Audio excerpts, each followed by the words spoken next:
paid good money to see this movie. When they go out to a theater, they want cold sodas, hot popcorn, and no monsters in the projection booth. Everyone pretend podcasting isn't boring. Turn it off. Turn it off!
Welcome to the Projection Booth. I'm your host, Mike White. Joining me once again is Mr. Federico Bertolini. Hello, thank you. Great to be back. Also joining us is Mr. Ranjit Sandhu. How do you do? We are kicking off a new Sci Fi July with one of the granddaddies of science fiction films, Fritz Lang's Metropolis. Co-written with his wife, Thea von Harbou, the film tells the story of future city Metropolis, which is run by industrialist Joh Fredersen. The potential power behind the throne is mad scientist Rotwang. Meanwhile, Joe's son, Frater, is a playboy who happens to meet the hero of the workers, Maria. It's the story of Frater and Maria that propels the narrative, which explores class relations, mysticism, science, and a whole lot more.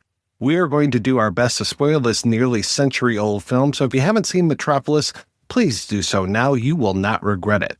So, Federico, when was the first time you saw Metropolis, and what did you think? It was sitting at my desk in high school on a laptop that was about 20 inches, and it was the 2010 restoration that had just came out, and I heard about the find in Argentina, the 16 mil. So I was so excited. It was all over the internet. I went out and I found it, and I loved it.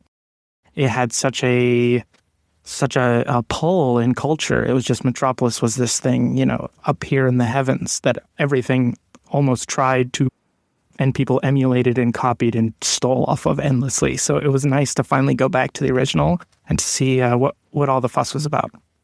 And Ranjit, how about yourself? There's a story behind how I first came to see this. In high school, everyone who knew me knew that I was the only kid who liked silent movies, which made me the village idiot.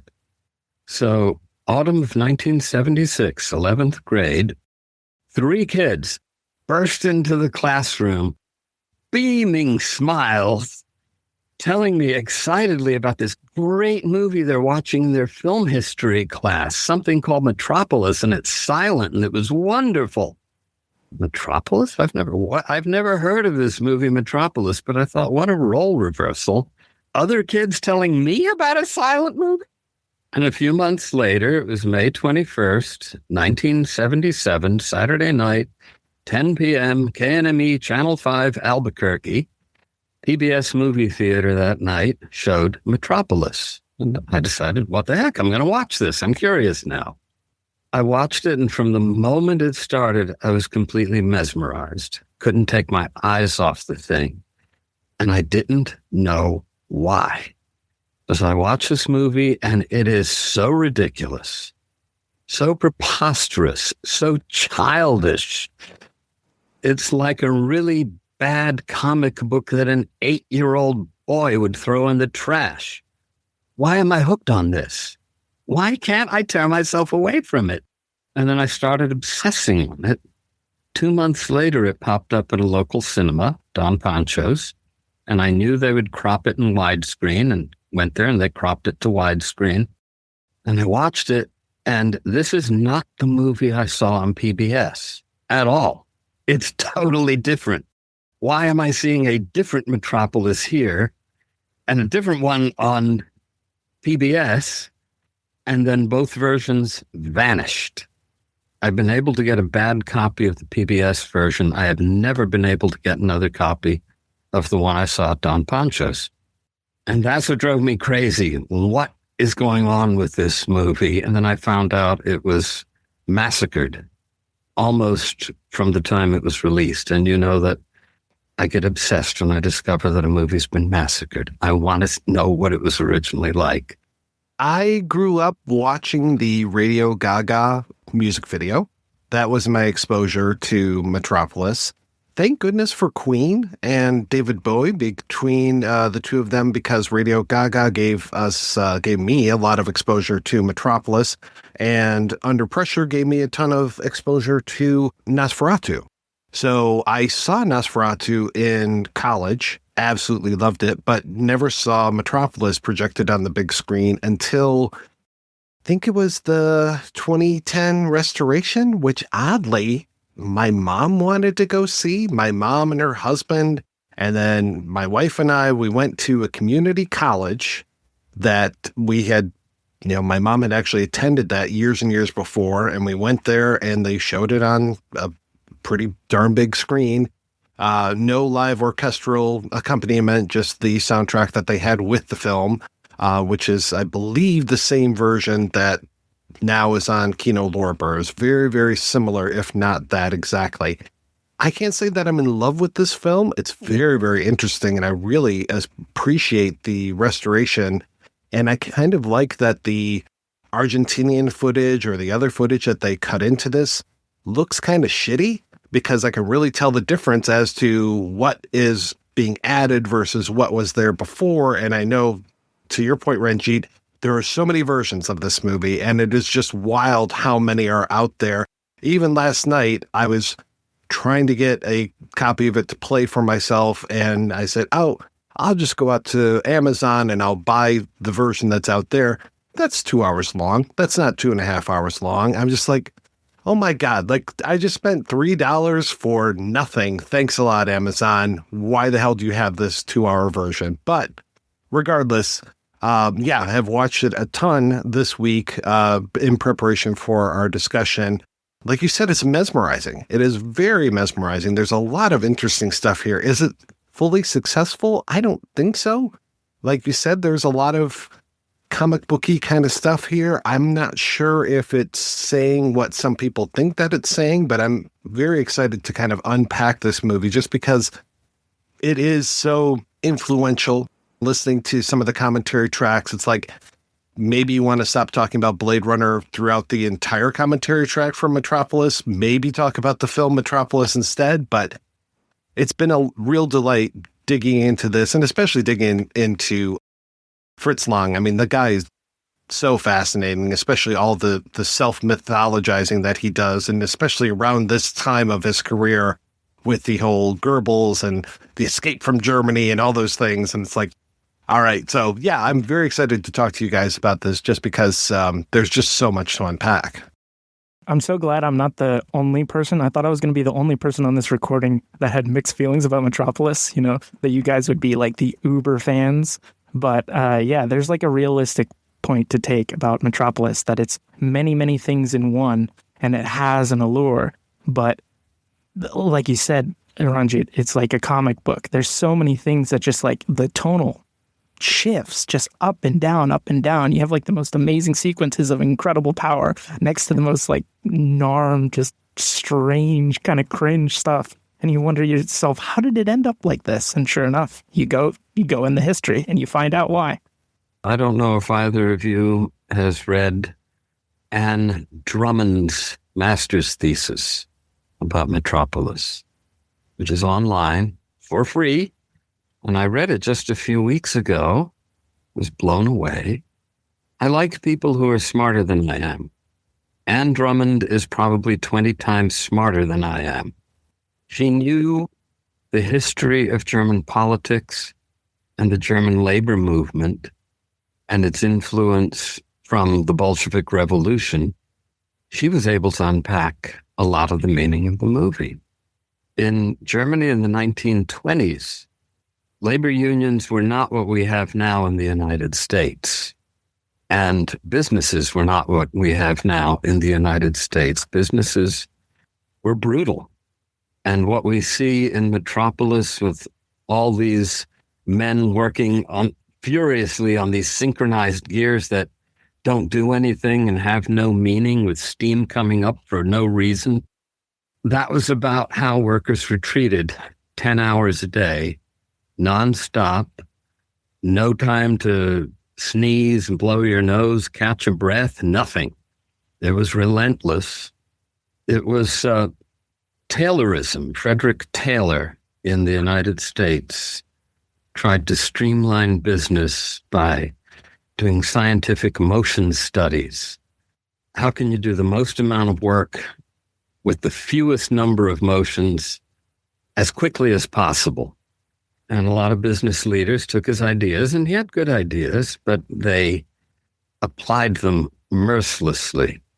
The employees literally did not know what they were doing. A guy had to make bolts all day long, make a bolt, make a bolt, make a bolt, make a bolt, 10 hours a day. Had no idea what the bolts were for, no idea where they were going to be used or why. So there was no sense of fulfillment in what the worker was doing. So there was an idea that if the employees understood what it was that they were doing, if there was better communication between management and employees, workers would feel more fulfilled. That idea comes through in Metropolis.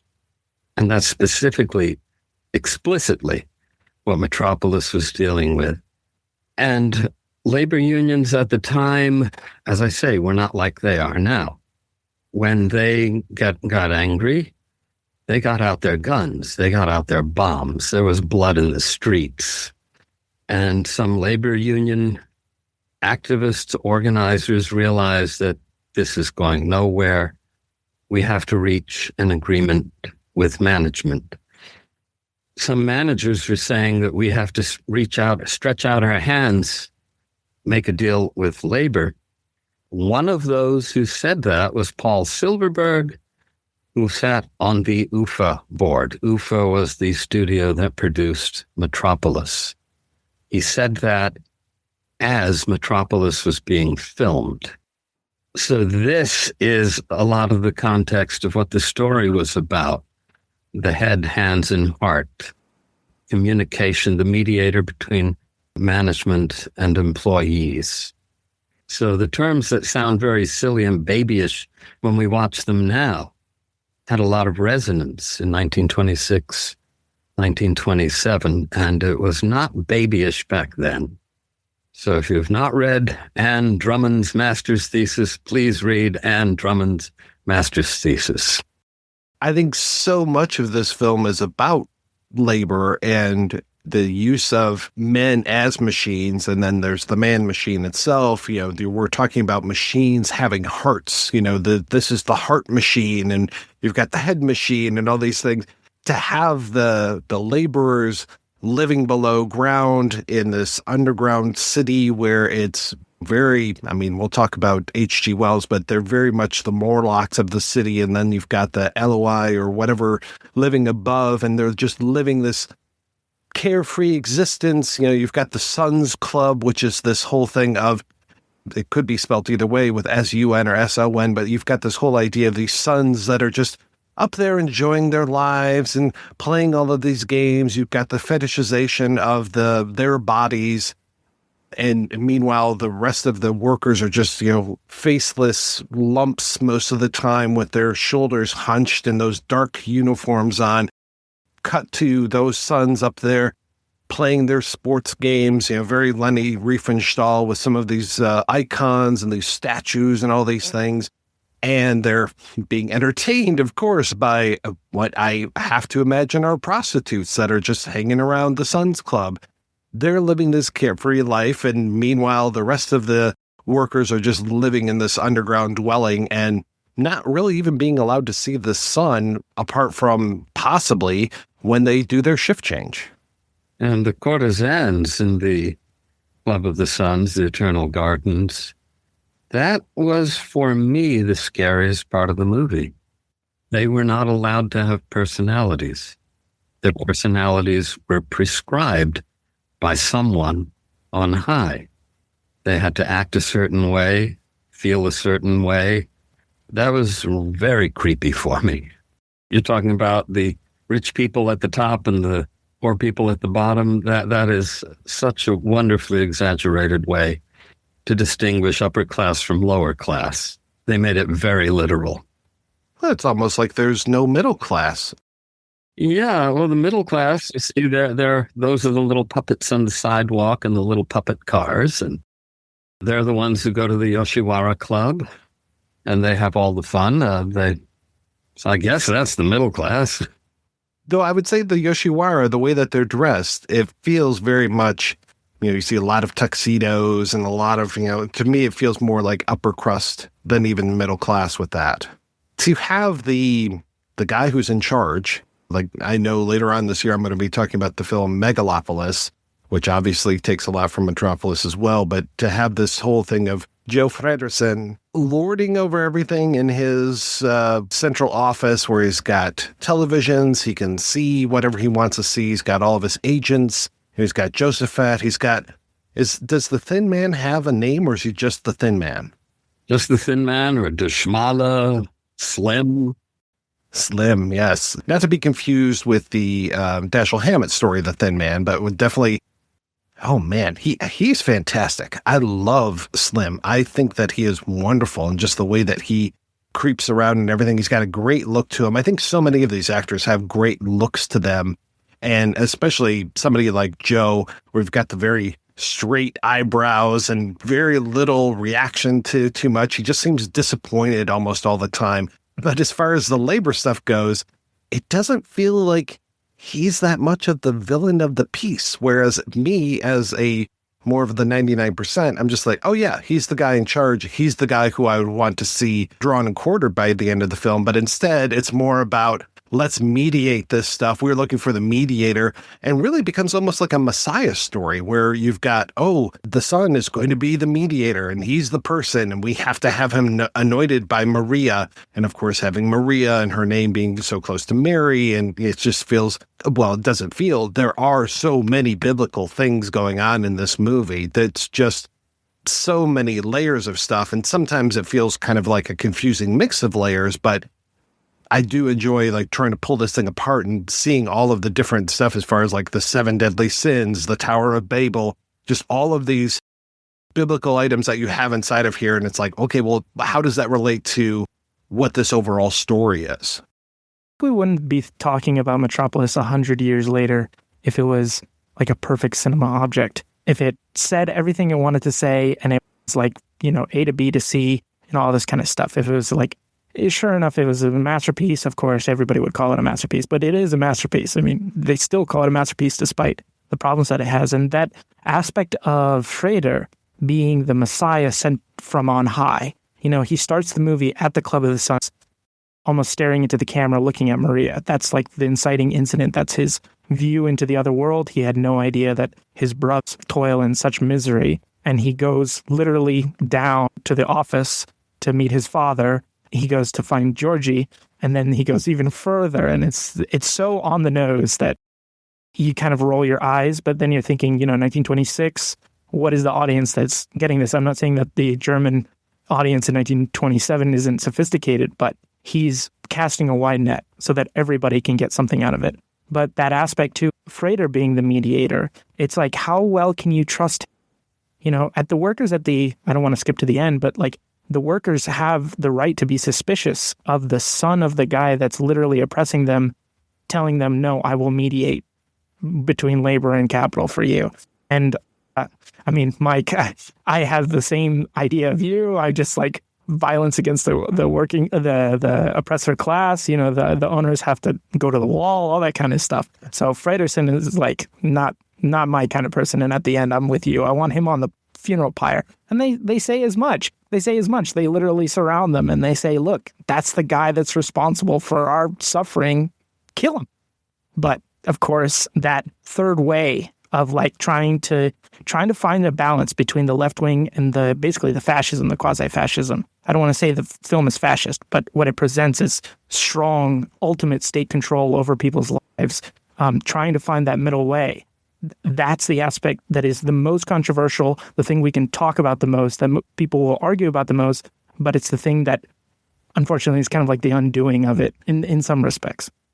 Well, I did want to talk about, as far as the audiences go, and just a little bit of the background of the film itself, the idea of this being this kind of populist, all things for all people type of film. I think, and please, Ranjit, feel free to correct me, I've been reading a lot about that whole Par Ufa Met contract and the agreement that was going on between who was a Paramount, Ufa, and then Metro Golden Mayer, I believe it was, and just that it was this whole idea of the German film industry being so insular that they're successful for a while with the way that they're running things, but then they start getting these imports of American films, and it becomes this real threat to the German national cinema. And it's like, no, we need to reach out. We need to start to get out of just Germany. The imports are kind of taking things over. And this was really supposed to be an attempt to bridge this gap, and then ended up blowing up in their faces. I mean, this was kind of the undoing. This was the Heaven's Gate of 1927. That's a long story. I do not completely understand it, but the Hollywood studios were practicing gangster capitalism around much of the world. Germans were doing a nice job of making German movies and showing them in German cinemas, and everyone was happy. Hollywood took its movies that had already amortized and let German cinemas have them for a fraction of the price that they could get any other movie. So Hollywood movies flooded German screens. German movies could hardly get played. In the earlier days, there were some imports from several countries in Europe, Germany among them. I don't know if they did very well. They did some business, and Hollywood liked to bring them in now and then. It was almost like free money. But Germans realized that in order to keep their business going, they had to compete with Hollywood. The Hollywood capitalists didn't like competition. They didn't like to hear that sort of talk. UFA was having financial troubles because of all this Hollywood interference. They got a good deal from Hollywood, from Paramount, Metro Golden Mayer, who would bail them out and fund their movies. And they were foolish to accept that offer. It would be better to just close down the studio than to accept that offer. They accepted the offer. They very quickly regretted it. Heads rolled. Erich Palmer, who was the only producer that Fritz Lang ever liked, he was on the outs for a while. They squeezed him out. They let him back in later. But yeah, it was just a bad situation. This was the undoing of UFA. The person who bailed out UFA shortly after Metropolis came out was Alfred Hugenberg, who was another gangster capitalist. He was a German oligarch who supported a certain guy named Hitler. And he was very much opposed to mediating with labor. He wanted to rule employees with an iron fist. And I'm sure he never watched Metropolis, but I'm sure his assistants told him that you don't want that commie pinko stuff showing in your cinemas. You've got to cut this thing. And he ordered that it be cut. Anything that remotely reeked of communism had to be cut. The odd thing is there is no communism in the movie. There was something called mercy in the movie. There's no communism in it. But they slashed it to pieces and then just treated it like a piece of junk. The movie did not break the studio itself. There was a lot of hanky-panky with cooking the books. The production of Faust was charged against Metropolis. A couple of other movie productions were charged against Metropolis.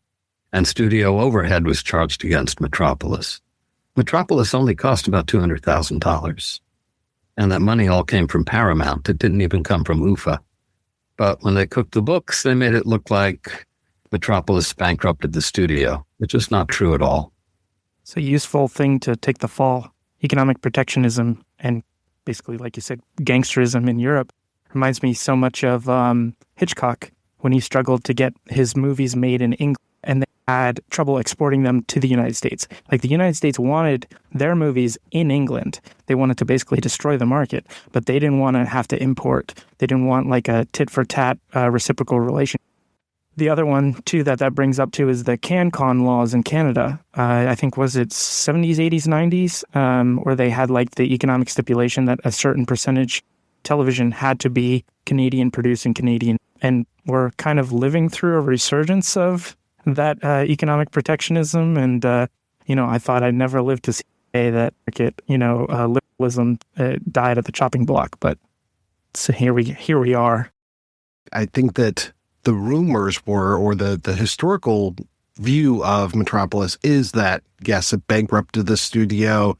Nobody watched it. Nobody liked this film. It was just a complete disaster. And as far as I know, that's not the case. Like, this was a smash hit for a while in different markets, but it was, really lambasted and just like, no, this is the one that just ruined the entire industry. Was it Voltaire, I think, who said history is a bag of tricks we play on the dead? When you start digging into the primary sources, you discover that a lot of what's in the history books does not hold up. And also kind of wound into this whole thing is the idea of it was too long, 2.5 hours or whatever the final running time was, way too long. And we're just going to chop this thing to pieces and we're going to make a much more interesting and better film, stronger film out of this. And just the reason why we have the 2.5 hour version of this is basically because of a mistake. It's because of movie collectors. We talked to Dennis Bartok on the show a long time ago about his book, 1,000 Cuts, and just the idea of what role movie collectors can play in preserving films. I mean, Federico and I were just getting back from a festival all about film preservation.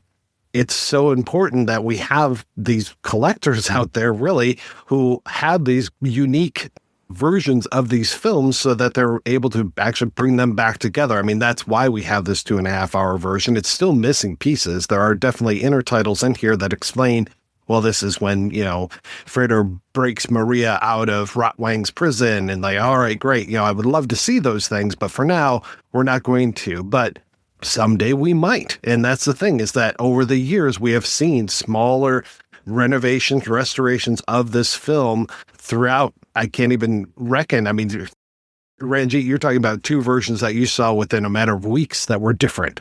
Just imagine how many of these versions, and we haven't even talked about the Marauder version. We'll talk about that later on in the program, but just all of these different things. And a lot of that was because they said, oh, well, the version that played was terrible and we need to make a better film out of this. And they hired here in the U.S., they hired a playwright, Channing Pollock, was it? Who recut the film, and that became the version that so many people saw for so long.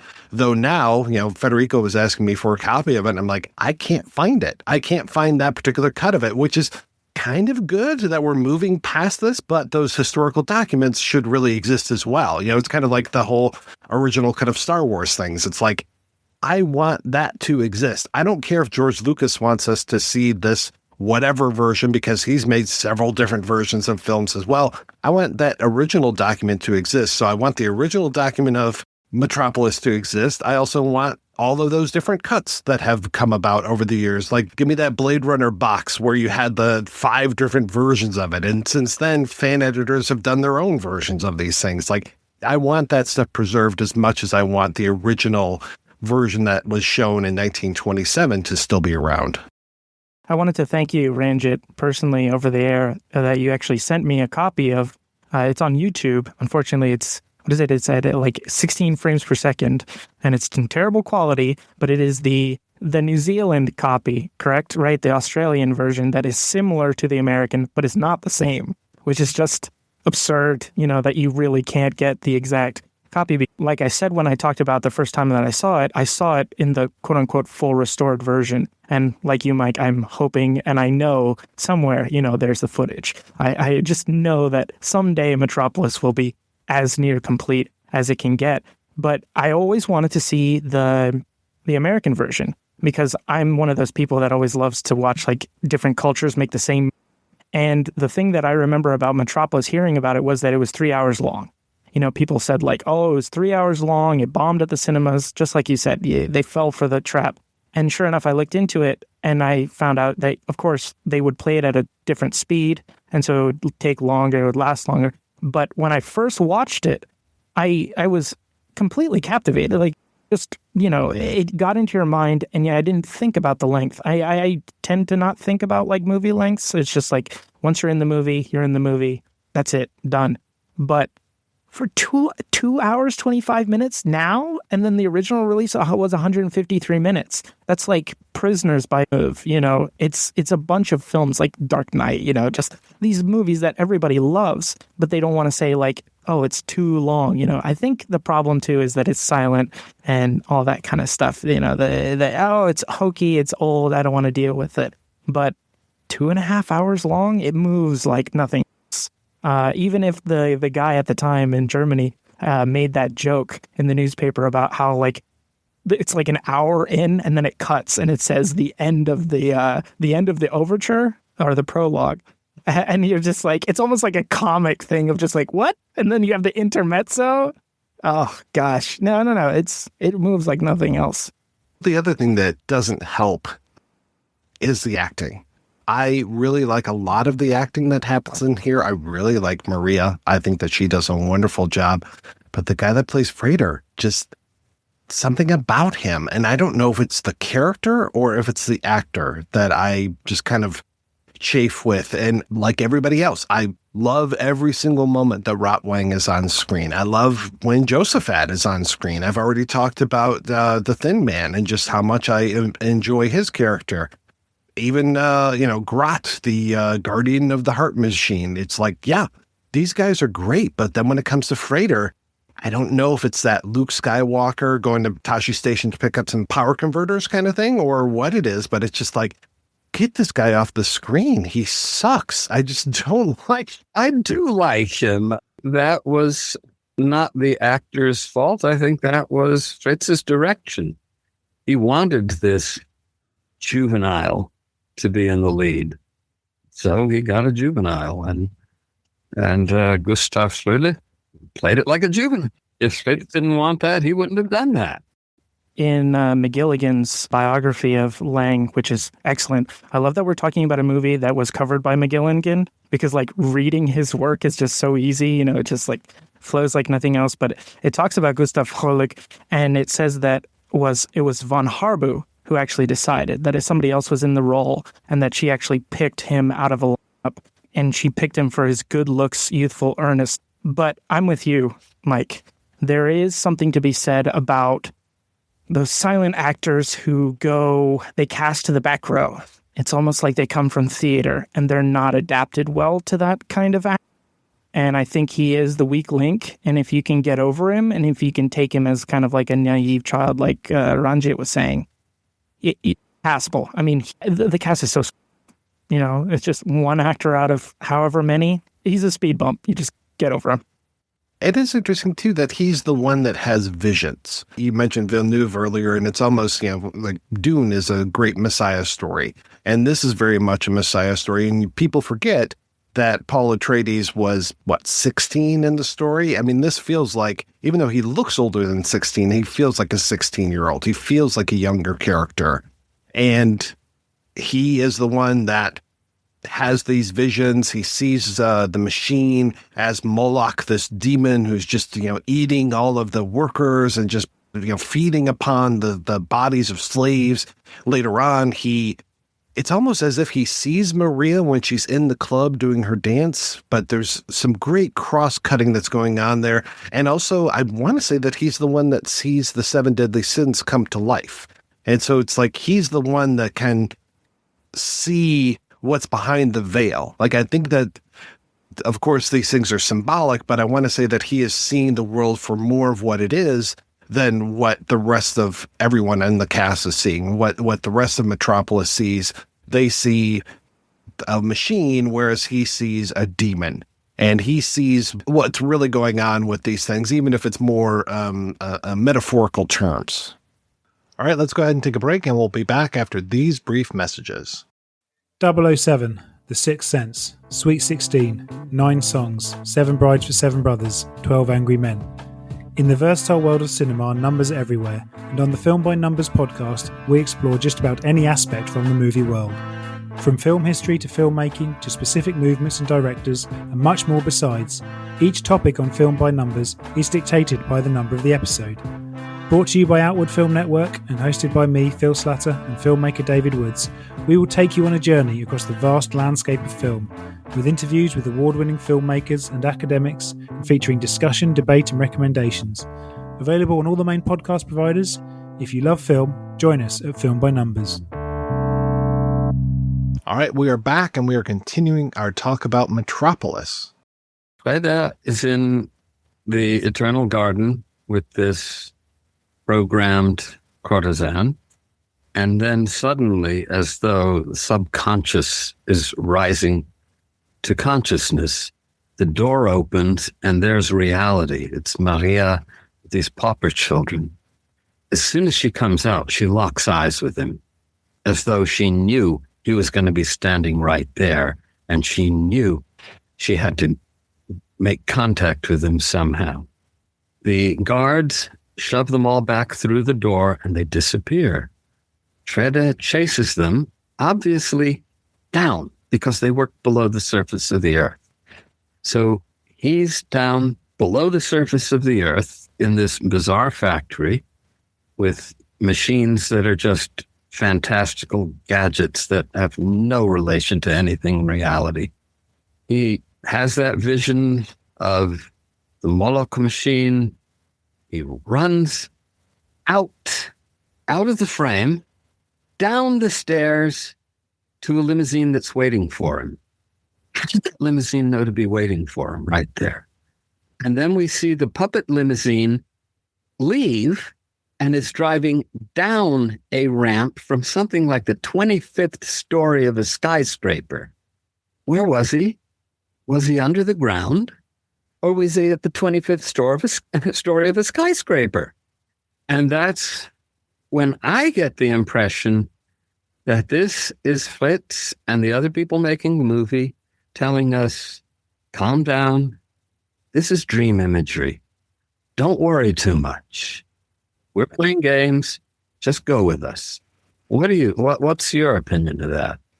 I love the idea of him continuously going down and down and down. I mean, I'm surprised that in a lot of the commentary that I heard or articles that I read that Orpheus never came up when it came to this discussion, because this feels so much like an Orpheus story of the descent into the underworld and having your quest and trying to bring back the love. You know, he's constantly searching for Maria. So yeah, I think that's really very astute as far as, yes, how does he get from below ground to way up above ground and then have to continue to descend? And really, when it comes to his father, I would imagine his father is at the pinnacle when it comes to all of this. It feels like he should be the person that's at the tippy top of all this. And the idea of the Tower of Babel keeps coming up, and we've got, it's really more based on the Bruegel painting than what you would read in the Bible. But I love this whole idea too of having, these, and I guess they're archangels kind of looking at the Tower of Babel and just talking about the hubris of man. And again, the hubris doesn't get punished. Like, I'm surprised that the tower, as in the biblical story, just doesn't get destroyed. It feels more like, oh yeah, we're okay with this now because it's commerce related. It's not, at the same time, it is man's hubris. It's man trying to reach the levels of the gods without going through more of a spiritual journey. It's just, I've got the money, I'm going to build the tower in order to make it to the heavens. Oh, so at the very end, you do see the ruins of the tower with that logo painted in the sky above it. And great is the creator and great is man. So you do see that. And then, of course, Maria changes the whole point of the story of the Tower of Babel, which in the book of Genesis is just about this big. It's just a few lines. All the big stories are just a few lines. It's like when I read about Noah's Ark, it's like, all right, couple paragraphs. You're not getting a whole lot. The meaning in the book of Genesis is not the meaning that Maria gives to it. She gives to it the meaning that the critics of Taylorism would give to the way factories are run. The tower was like a super major bone of contention during production. They started out with the sketches and it looked like the spiral from the story, the interstitial one. And Lang himself said, I don't want it to look like that. I want it to be modern. And they added the crossbars and kind of like there were supposed to be airplanes like landing on it. And I think you can see a few little model airplanes landing on it. But you were talking, Ranjit, about how it's like a dream city. You don't know where you're going to end up. You could think that you're at street level, but you could be basically up in the clouds. And about the cities in China that are built in the side of like hills, you know, they're built in like river valleys and they have all of these stairs and elevators. And so it's like, you never know where in relation you are to the ground. And you could be like living on the 11th floor, but there are people living far, far below you and you could go to work far, far above you. I wanted to answer your question talking about like the vision, the sense of Freda being the one that has these like apocalyptic visions, because there generally are apocalyptic. The sense of like gaze, like this film has an absolute rock solid understanding of the camera eye as being an analog for the viewer's eye, you know, the lens to the eye. And Ranjit, you mentioned Maria opening the door and immediately looking at Freder, but she's not looking at Freder. She's looking at us as Freder, as the embodiment of him. And one thing I love about certain films and films of this era too is that they're not afraid to like spike the lens, to have actors just peer straight into your soul. And this film has so many scenes like of incredible pathos and power that would come off really not great if they weren't done that way. Like I always think about the one where he goes to the chapel that they have in the catacombs. And there's that scene where everybody leaves and Freder comes up to basically receive blessing, but also throw his heart and soul to Maria. And you see him clutch his heart. And that's very, 101, just over the top acting. Is just, I need to show everybody that I'm in love, so I clutch my heart. But he's gazing directly into the camera as if we are the object of his love. And so that transference from the actor to the viewer, and then you cut to Maria. I mean, Maria, not only like Maria herself, but the false Maria also has incredible scenes of gazing directly into the camera. Like the dance, you were talking about the dance that she does. And the dance itself is like, that's the seduction. Like you literally had the Madonna at the beginning goading you to fall into this, this great, I don't want to say lie, but this great promise of religion. And then near the end of the movie, you have the whore of Babylon gazing from the cinema screen, asking you to fall into temptation and talking about like the men there and the gaze of them. I mean, to the point where they cut all their eyes out and they basically fill the screen like it's almost like the Argus of Panoptes, the ogre with 1,000 eyes just gazing back at you. It's just that image, just Lang. It's just the Kettle Hut, like all the production design of the cinematographer is just gaze. It's so much about gaze. That dance sequence and the reaction of the men and the eyes, that is my favorite section of this film. It is just so avant-garde and so beautiful to look at. And I love just the one shot where it's like all of the eyes and it feels like 4 or 5 different planes of different sections going on. Some are just eyes. You've got Maria. You've got all of these things happening all at the same time. And then when you see, and thank God it's the restored, or like it's not the Argentinian footage, it's the footage that we've had before, and how gorgeous that footage looks. And when you get to a shot like that, it just Oh, it just melts my heart to see that because it's so beautiful and so striking and just fits in with the rest of this film so much. Like you're saying, like the gaze and everything. Here are all of these eyes looking at us and Maria looking at us. And yeah, the things that the actress that plays Maria, that she does with her eyes, the whole thing of like one eye open, one eye closed kind of thing. I love that stuff. And she is so striking. And I love that they have her as both, Madonna and whore throughout this whole thing. And it takes so long. Like, I think a lot of people, kind of like me, think that the robot transformation of the creature that Rotwang builds to Maria, to the false Maria, that happens way earlier than it does, because it takes place pretty far into the film. It's really his whole thing of, oh, I'm going to disrupt the whole labor thing. I'm going to foment a revolution with this false Maria.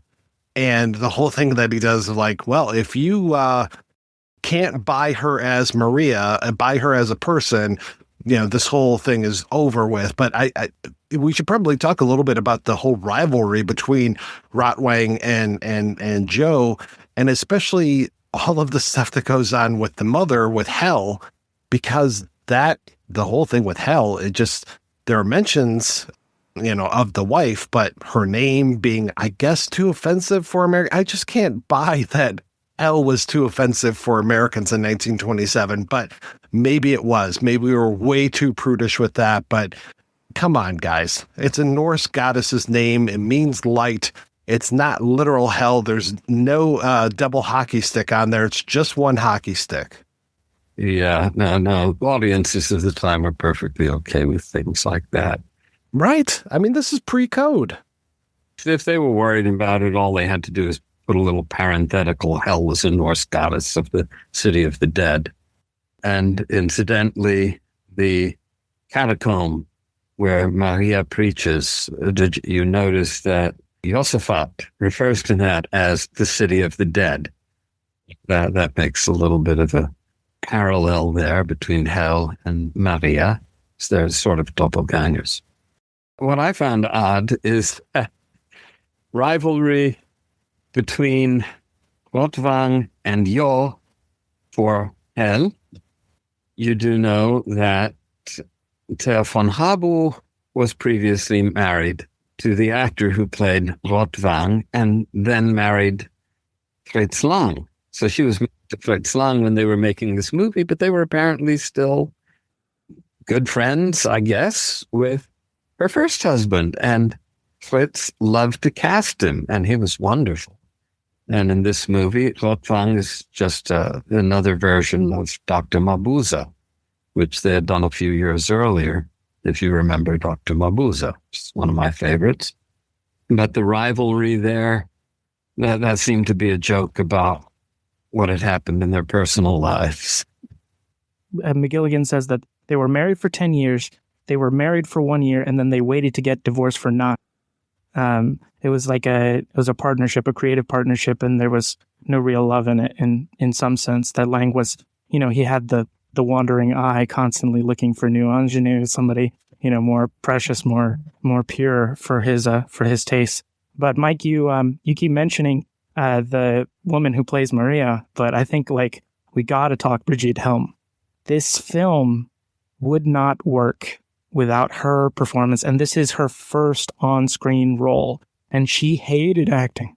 She did not want to do this. I mean, she did this a famous story of him going to see her and asking her, she was on set, and he said, do you want to be an actress? And she said, I want anything but.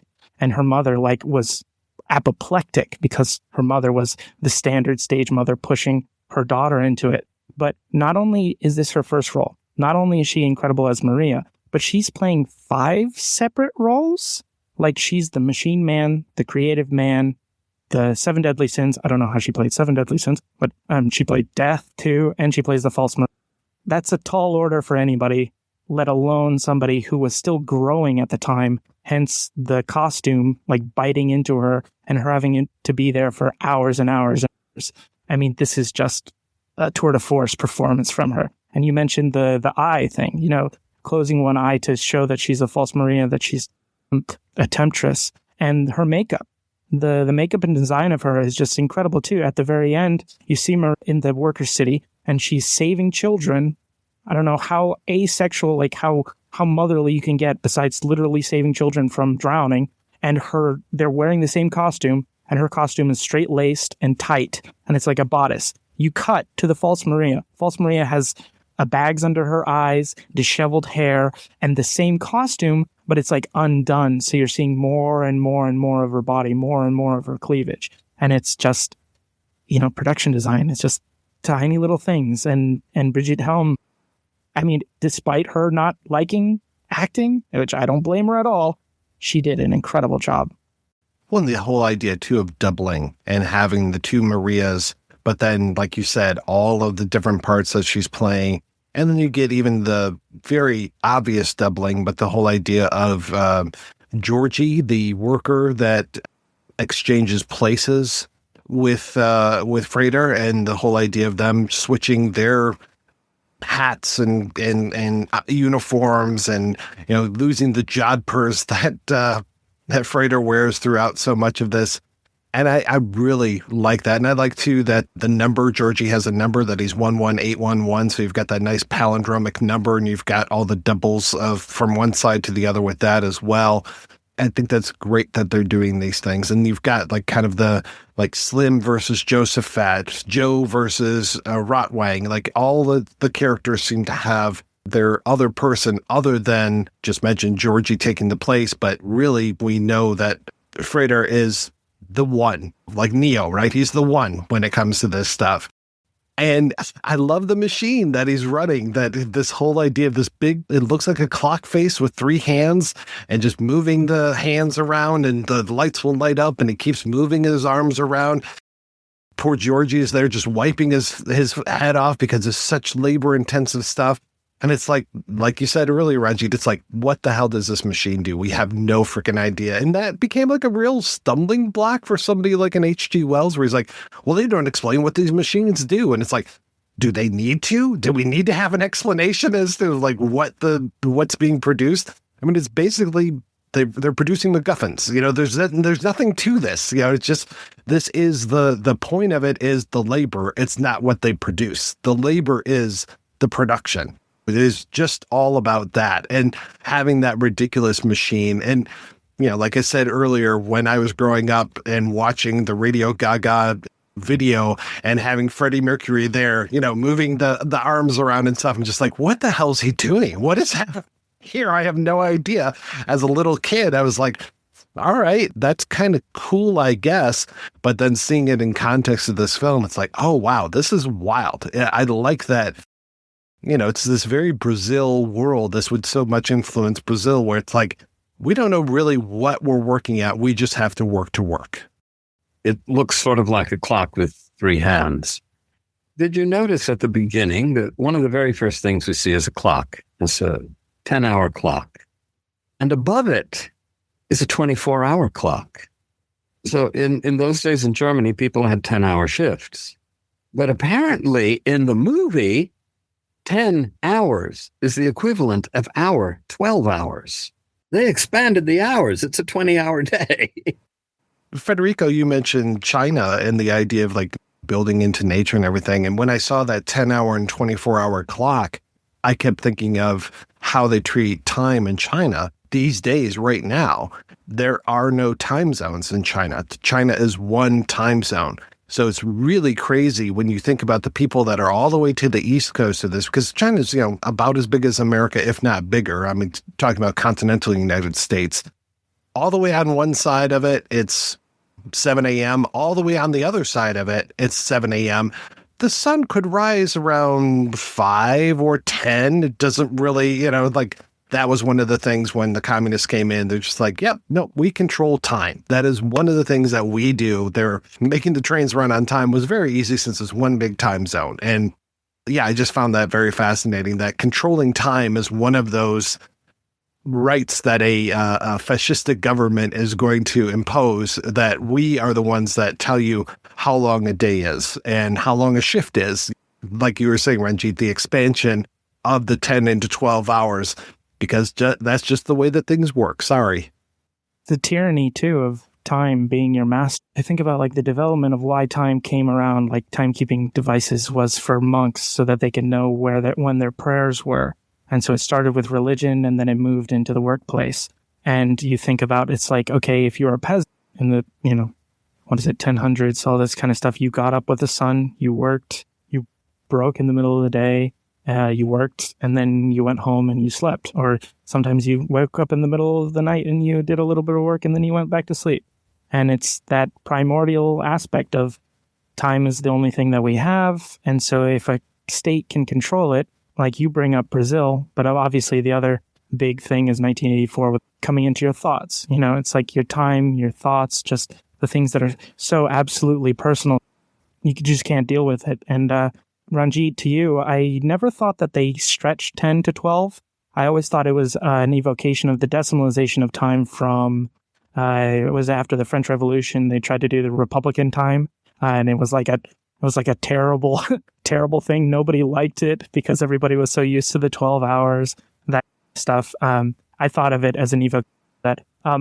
Mike, I just wanted to point out that technically the machine in Metropolis does have a name. It does have a point, but it's explained terribly. It's not done in the film, but it's done in the novel that Harbou wrote. It's a paternoster, which is the paternoster lift, which is almost like the chain buckets that you see in the movie, where you get on them and then you get off at the stop that you want, at the floor that you want. They're like super prevalent in Germany, Vienna. They have a few in England. They're kind of dangerous. People get like limbs, all this kind of stuff. But pater is Latin for our Father.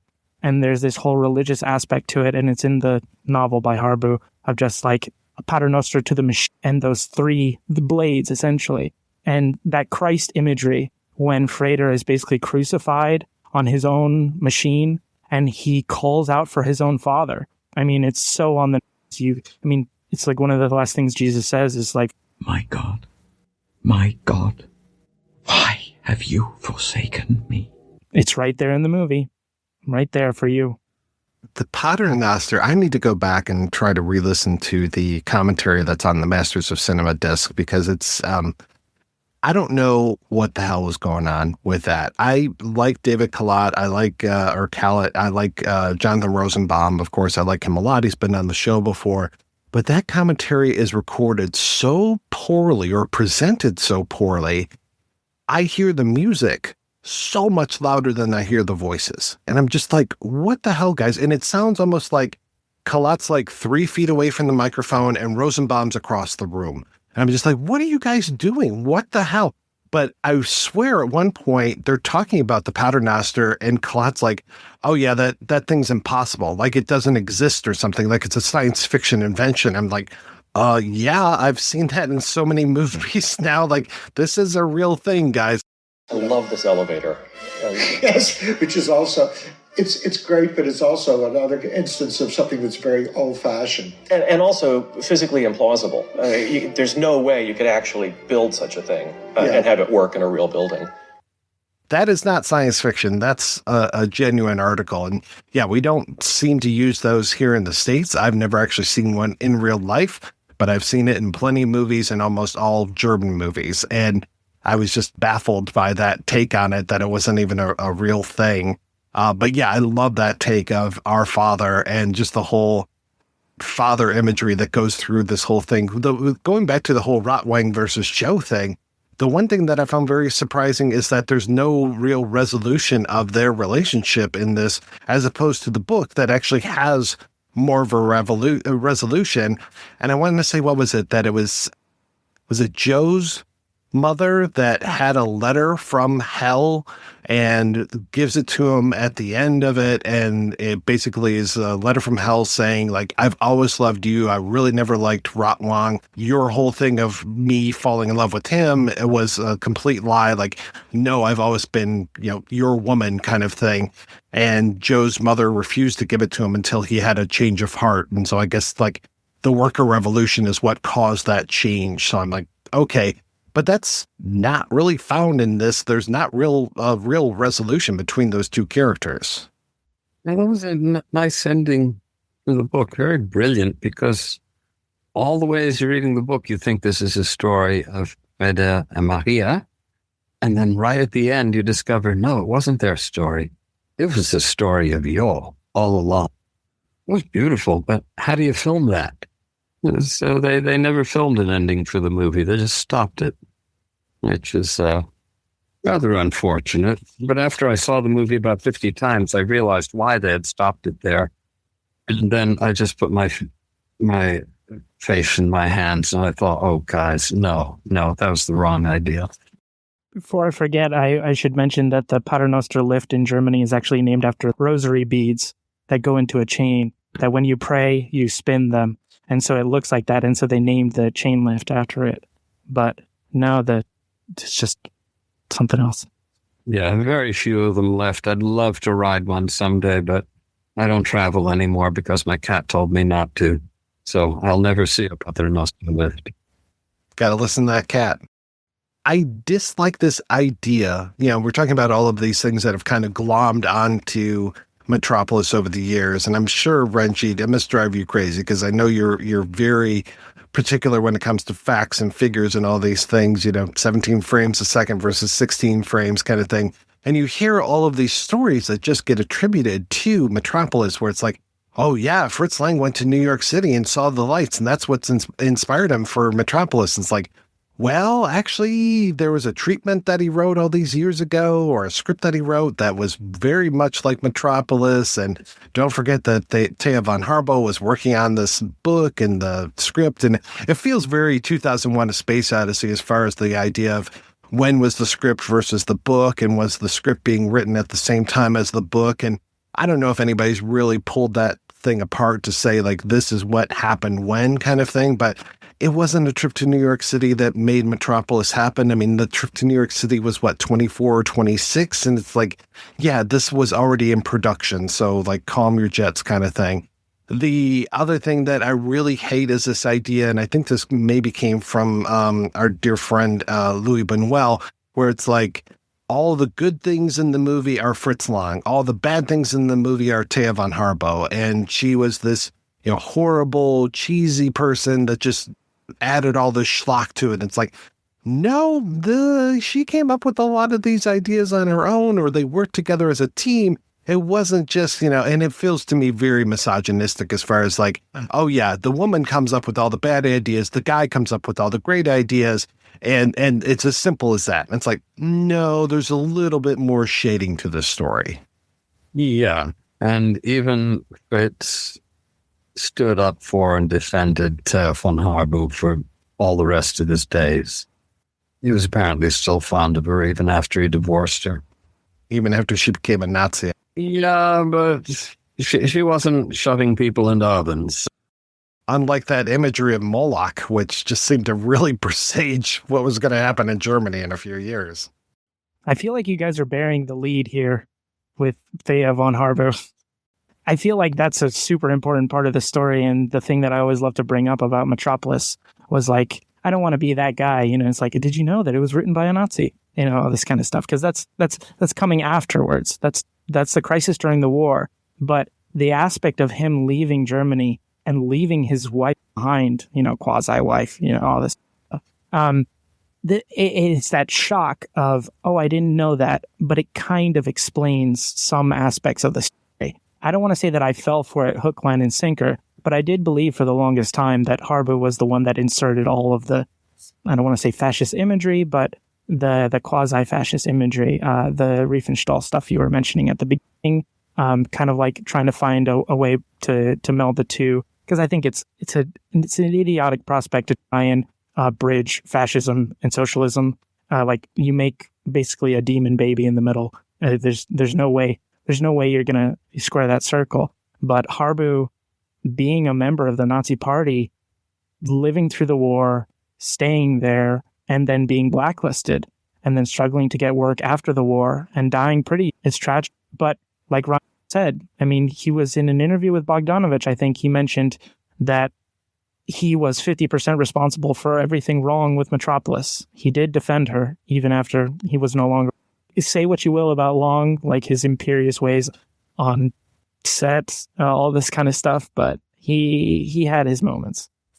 Was he the one that called her a Nazi bitch, or was that somebody else? Oh, I don't remember who called her that. He never called her that. Okay, because I seem to remember hearing that at some point, that was attributed to him. I think it's even in something that Rosenbaum wrote, but I'm just like, yeah, it didn't seem from that Bogdanovich interview. I was like, yeah, it doesn't sound like he harbors that many bad feelings. I mean, the whole idea of, the way that Lang's first wife ended up and what happened with the escape from Germany and all that stuff. Like I talked about the whole self-mythology that Lang was just steeped in. I love, there's a book by Howard A. Rodman called, Destiny Express? It is kind of a fictionalization of that time in Lang's life. Really great book, but it also then helps muddy the waters as to what's real and what's not, what's a theory versus what's true. I don't know, again, if we'll ever find out all of the things around there, but yeah, I highly recommend that book if people are interested in reading some good fiction around this. And I am not at all convinced that Fritz had a wife prior to Thea von Harbou. I have no reason to believe it. It sounds like a story that Fritz came up with after he read a newspaper article about something vaguely similar. Decided to put it into a movie script, didn't work on it, told a few people the idea, then it got blown out of all proportion. I don't think there was a previous wife. If I were to live in Germany for 2 or 3 years, I think I'd like to research that, but I'll never go to Germany, and you know why. That darn cat! That was Tom Gunning, the films of Fritz Lang. He said that. So it's not even like a media personality or, like a filmmaker that called her a Nazi bitch. It's just... Oh, so he's the one that called her a Nazi bitch. Mm-hmm. Yeah. Okay, because when I look at the Rosenbaum thing, it says a fissure attributable claim by many to the Harbou-Lang collaboration, with the good due to Lang and the bad due to, quote, that Nazi bitch. But there's not a footnote to this. So, all right. Thank you for putting that in there. I've always been a student of the way that other races are portrayed, especially Asian people are portrayed in films. I mean, to have the nightclub, the very lascivious nightclub called Yoshiwara, which is a reference to the red light district in, I think it's Tokyo. Tokyo. Yeah, to just blatantly call it, the Yoshiwara Club.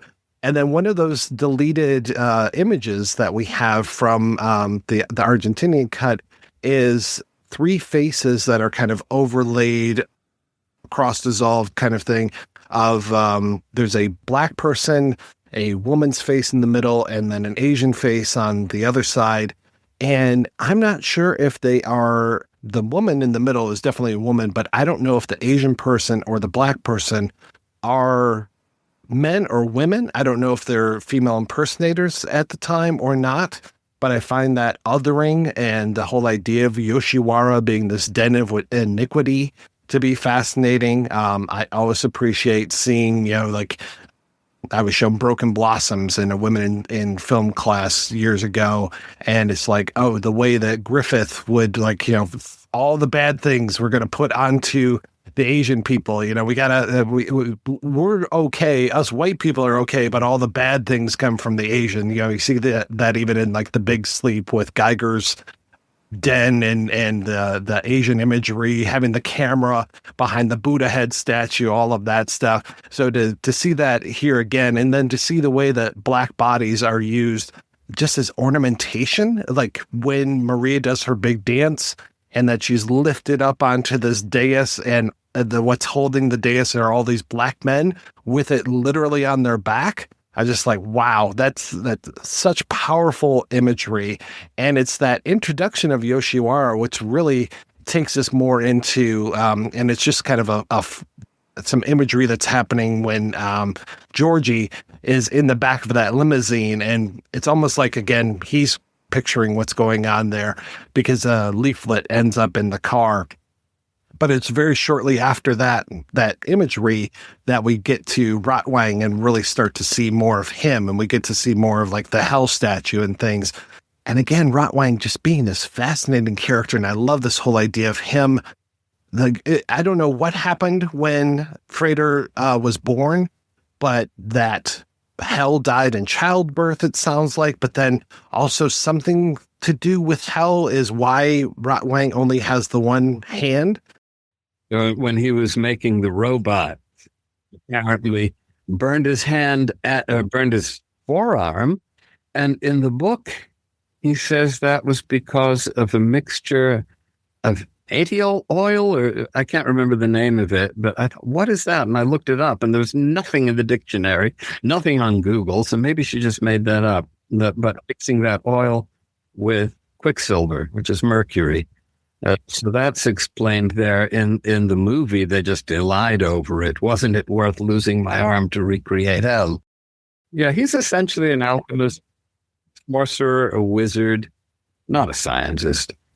The whole thing about the house that he lives in, I think it's in the book, they talk about how a magician had lived there, and then after the magician died, Rotwang took over the house, and you see the inverted pentagram. I mean, it goes into so many of these spiritual and magic and just all of these more ethereal realms than the hard machines that we have, and that's kind of mix again of the scientific plus the fantastic.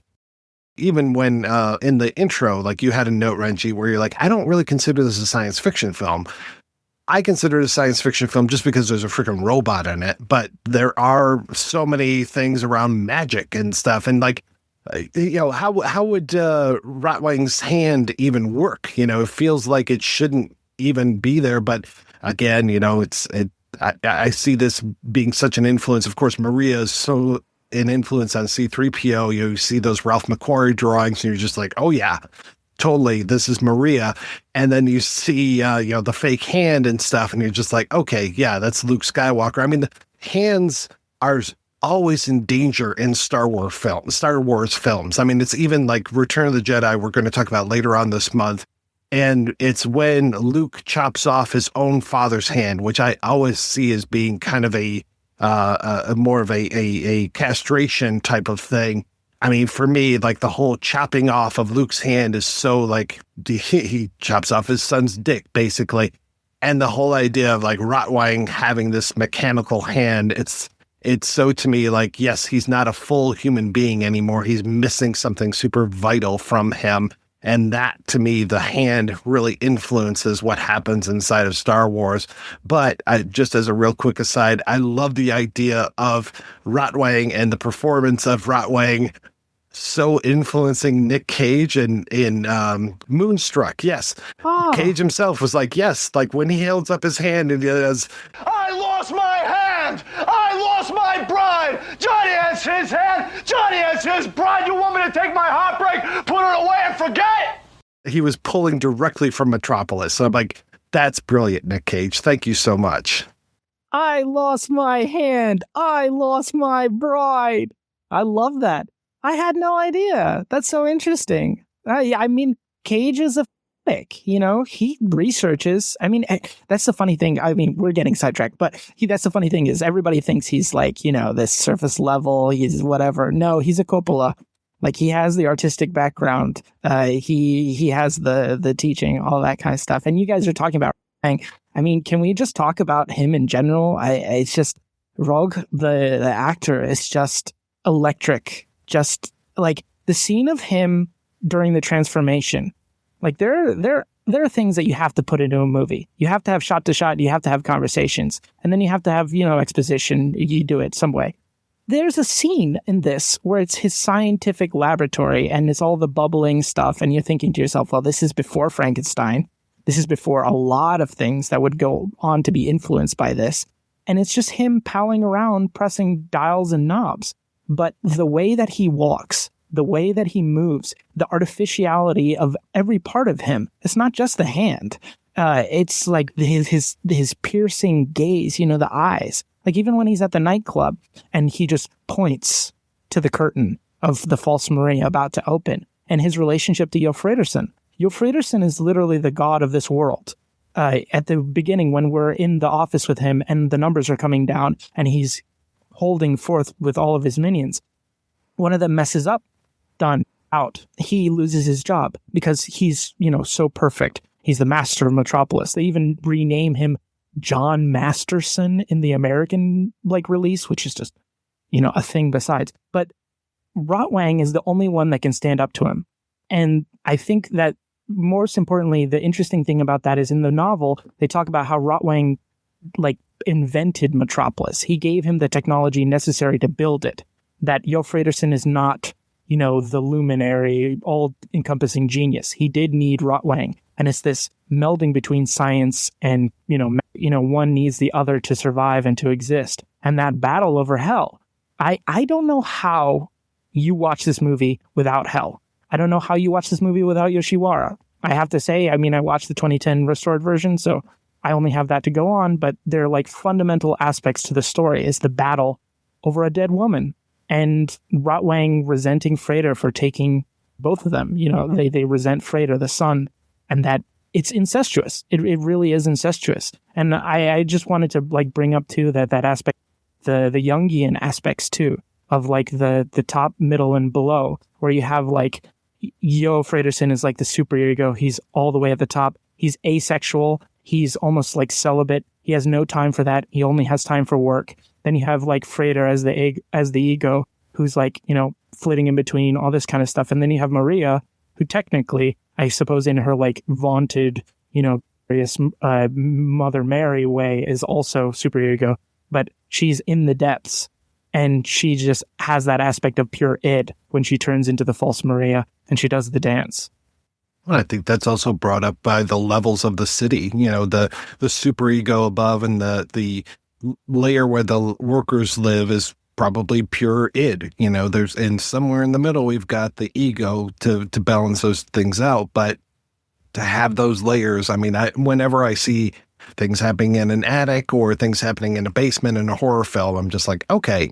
And, kind of to your point, there are a lot of science fiction. There's a lot of mysticism in here, but there's a little bit of horror as well. The idea of the demons and Moloch, eating these slaves to the machine is very horrific. And gosh, just the idea of going down in those catacombs. And it's fascinating to me that I think in the version that we've seen, not the restored version, I think in the Americanized version of this, they cut out this whole idea of having to go to Rotwang in order to look at that map and see what's happening on the map, because two of the people that die early on in the film have this drawing of a map inside of their thing.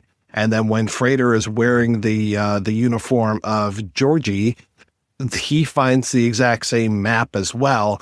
And Joe, meanwhile, at the exact same time is going to Rotwang saying, what is this? Well, where is this part of the city? It's he doesn't even know his own city. And that's the catacombs where Maria is.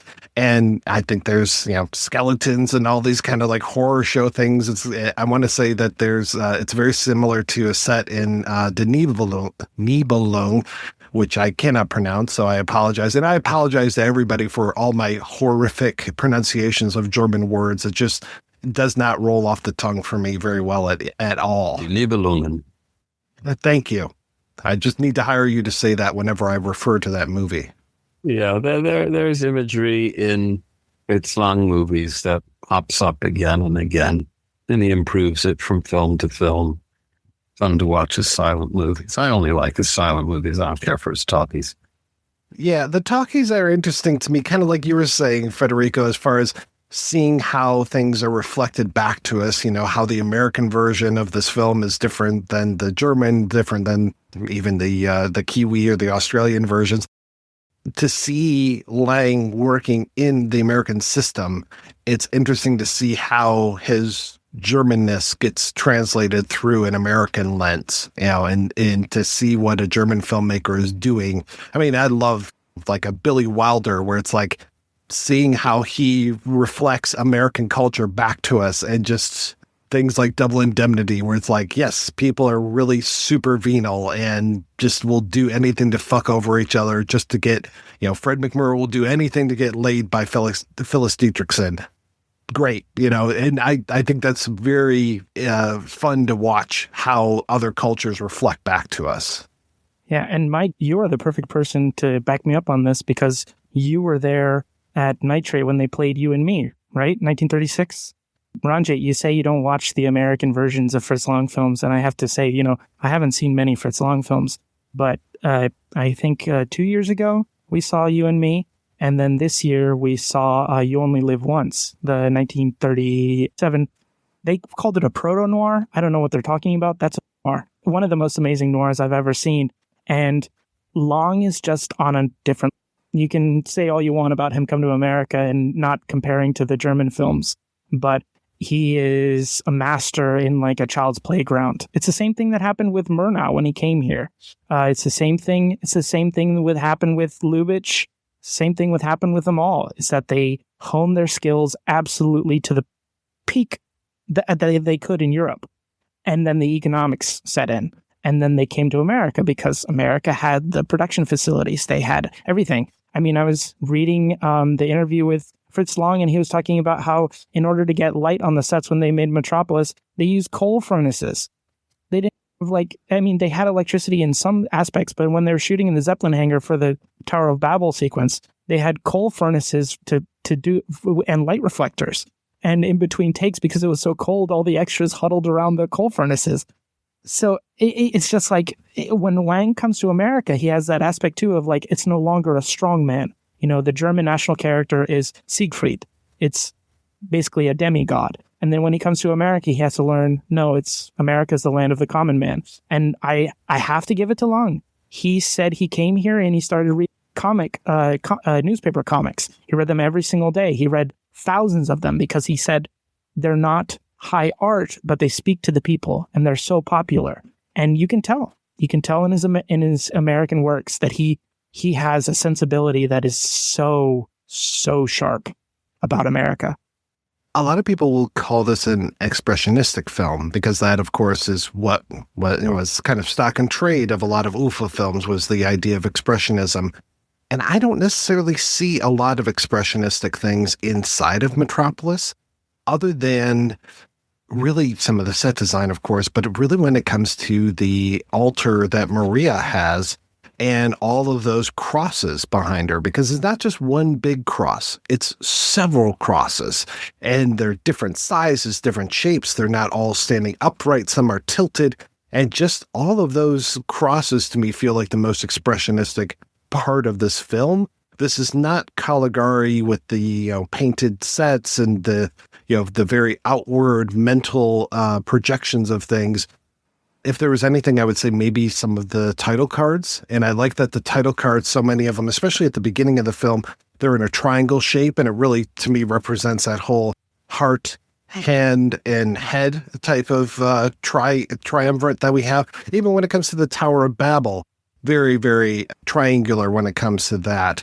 And I never really realized how much the Tower of Babel was the inspiration for Minas Tirith in the Lord of the Rings movies, until I was rewatching this and going, oh, yeah, or sorry, I said Minas Tirith. I meant Gondor. The white city of Gondor is so Tower of Babel as far as this design, this same, Bruegel painting of the Tower of Babel. It's like, oh, okay, I can see that. And I don't know if that was in Tolkien. It's been a while since I've read Return of the King, but definitely when it came to the Peter Jackson versions, it's like, yep. There it is. Basically, that's the Tower of Babel right there. And the way that, you kind of go up the stairway to the top and to the Steward of Gondor. I really appreciate the whole triangular thing. And I want to say that some of the bodies towards the end are also in a triangle shape when it comes to post-flood and all that. And to go back to what you're saying, Federico, as far as the coal and all that, to hear the miserable conditions, especially during that flood, and how people were just not having a good time. I mean, you mentioned the idea of the outfit that Maria is, sorry, I forget the actress's name that she's in, and the way that it would cut into her legs and things, that it was not meant to be sat in, but then Lang had her sitting in it for who knows how many takes. Yeah, it sounds like this was just a miserable production to be on, and that it took, 300 days or something to make this film? Just seems like it went on forever. I'm glad you brought up triangles, because that's why they ended the film without ending it. Because all the way through, from the very first shot, You see all the buildings in the background, that drawing of Metropolis. The cluster of buildings closest to us is in the shape of a triangle. Then we go to the pistons, up and down, upper class, lower class, upper class, lower class. The only way we can see the pistons move is because they have cones, sections of cones stuck on them. Then when the children rush up to Maria during the flood, they all have their hands up, and as they rush toward her, they form a triangle. At the club, when the robot does her dance, all the men rush up to her with their hands up, they form a triangle. And you're right, the triangle is the three parts, head, heart, and hands. And at the end, when you have Joh on one side, Grot on the other, Frederik in the middle, he grabs their two hands, he forces them to shake hands, the very frame where all hands touch, they've completed the triangle, cut, end of movie, go home. No, don't, there. Even the whistle to get back to work and everything is in a triangle shape, and the idea of the movie being in three parts, right there with the triangle as well, and three very uneven parts too. I mean, I also, like you said, Federico, I laugh out loud when they go, okay, end of overture, and you're like, wait, what? What time is this? Was the overture? How much longer is this going to go on? Every time I watch it, I always forget that they do the musical moment for the third act, and it actually says the tone that it's supposed to be. They say furioso, like it's sheet music. It's just incredible. I mean, maybe we can take a moment now, or we can wait until later to talk about the Huppert score, because I do kind of want to mention, just how modern it is. Because when I first put it on and the title started, the music starts halfway through the credits, and then it hits that triumphant absolute peak when the beautiful titles, the hand-drawn titles and animated titles come up, and the leitmotifs that are so Wagnerian that come from Nibelungen, all that kind of stuff, the German background of how you write that music, and then that it developed into film music itself. And I had, I guess, the opportunity to watch Metropolis live scored by a musician, and it was at a Wurlitzer, but it was technically not piped. It was like a digital, it was like a mixture. And I talked to him afterwards, and I mentioned how much I love the Huppert, and he said, but it's so terribly repetitive. Don't you find it tires you? And it's like, I don't know. It's like the fundamental basis of modern film music. It's just like you could take the score out of this movie and put it to any movie and it would work. And the score is like so much of the emotional power of it for me. All the themes get me every time I watch it. The use of La Marseillaise is fascinating, especially because last film that you and I talked about, Federico, was Casablanca. That plays such an important role in there. But to have it's almost like an off-tune Marseillaise that plays through here. It's almost like, it reminds me of watching King Solomon's Mines, the Richard Chamberlain version, which was, and I know King Solomon's Mines came way before Raiders of the Lost Ark, but then you watch the film, which is after Raiders, and it feels like the main theme of King Solomon's Mines is like, da da da da da da da, like we're playing with it, but we can't do the theme. We have to do like a few notes off. And the Marseillaise, when it comes up during the Revolution in the third act or the third movement of this, it's so close, but not quite there. It's just a little off key kind of thing, but it's definitely so reminiscent that you're just like, oh, I get it. This is the French Revolution. This is a revolutionary theme. Okay, I got it. But that for me was the only sour note where it was like literally a sour note where I was like, why can't you guys just play the damn song? But instead it's like a little twisted, it's like, it's not quite there.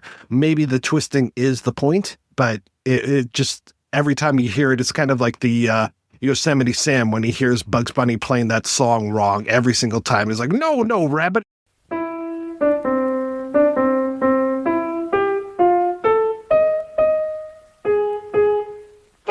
You stupid rabbit!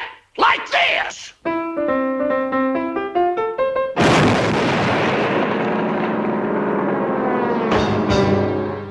I wanted to kind of run in there and do that, probably only to have the piano explode in my face and have keys instead of teeth afterwards. You were on such a roll that I didn't want to interrupt you and say, like, hey, Mike, it's technically the Internationale. It's the, it's the communist. Thank you. It's technically the communist anthem, the world anthem. Thank you. It sounded so much like La Marseillaise. The Internationale.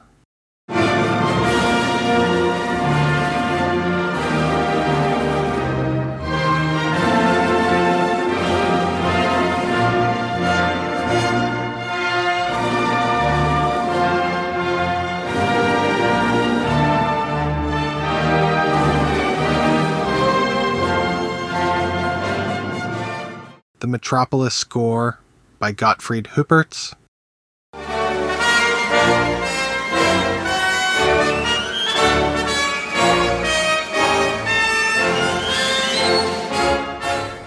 La Marseillaise.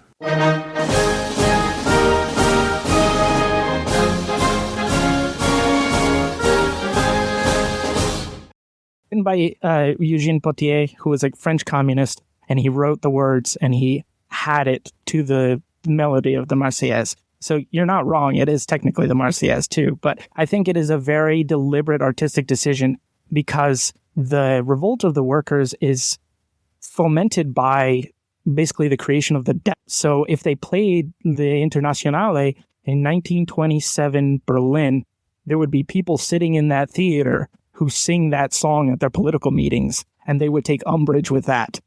So I think by tuning it a little bit out of whack, it's saying, okay, we know that what they're saying is the slogan of the Communist Party, you know, smash the means of production, take over everything, all this kind of stuff. But it's twisted. So that's why we're able to like demonize them and make them, you know, fools that leave their own children, you know, they're just in a frenzy, they're goaded by a thing. I think it's a very deliberate artistic decision. All right, let's go ahead and take a break, and we'll be back after these brief messages.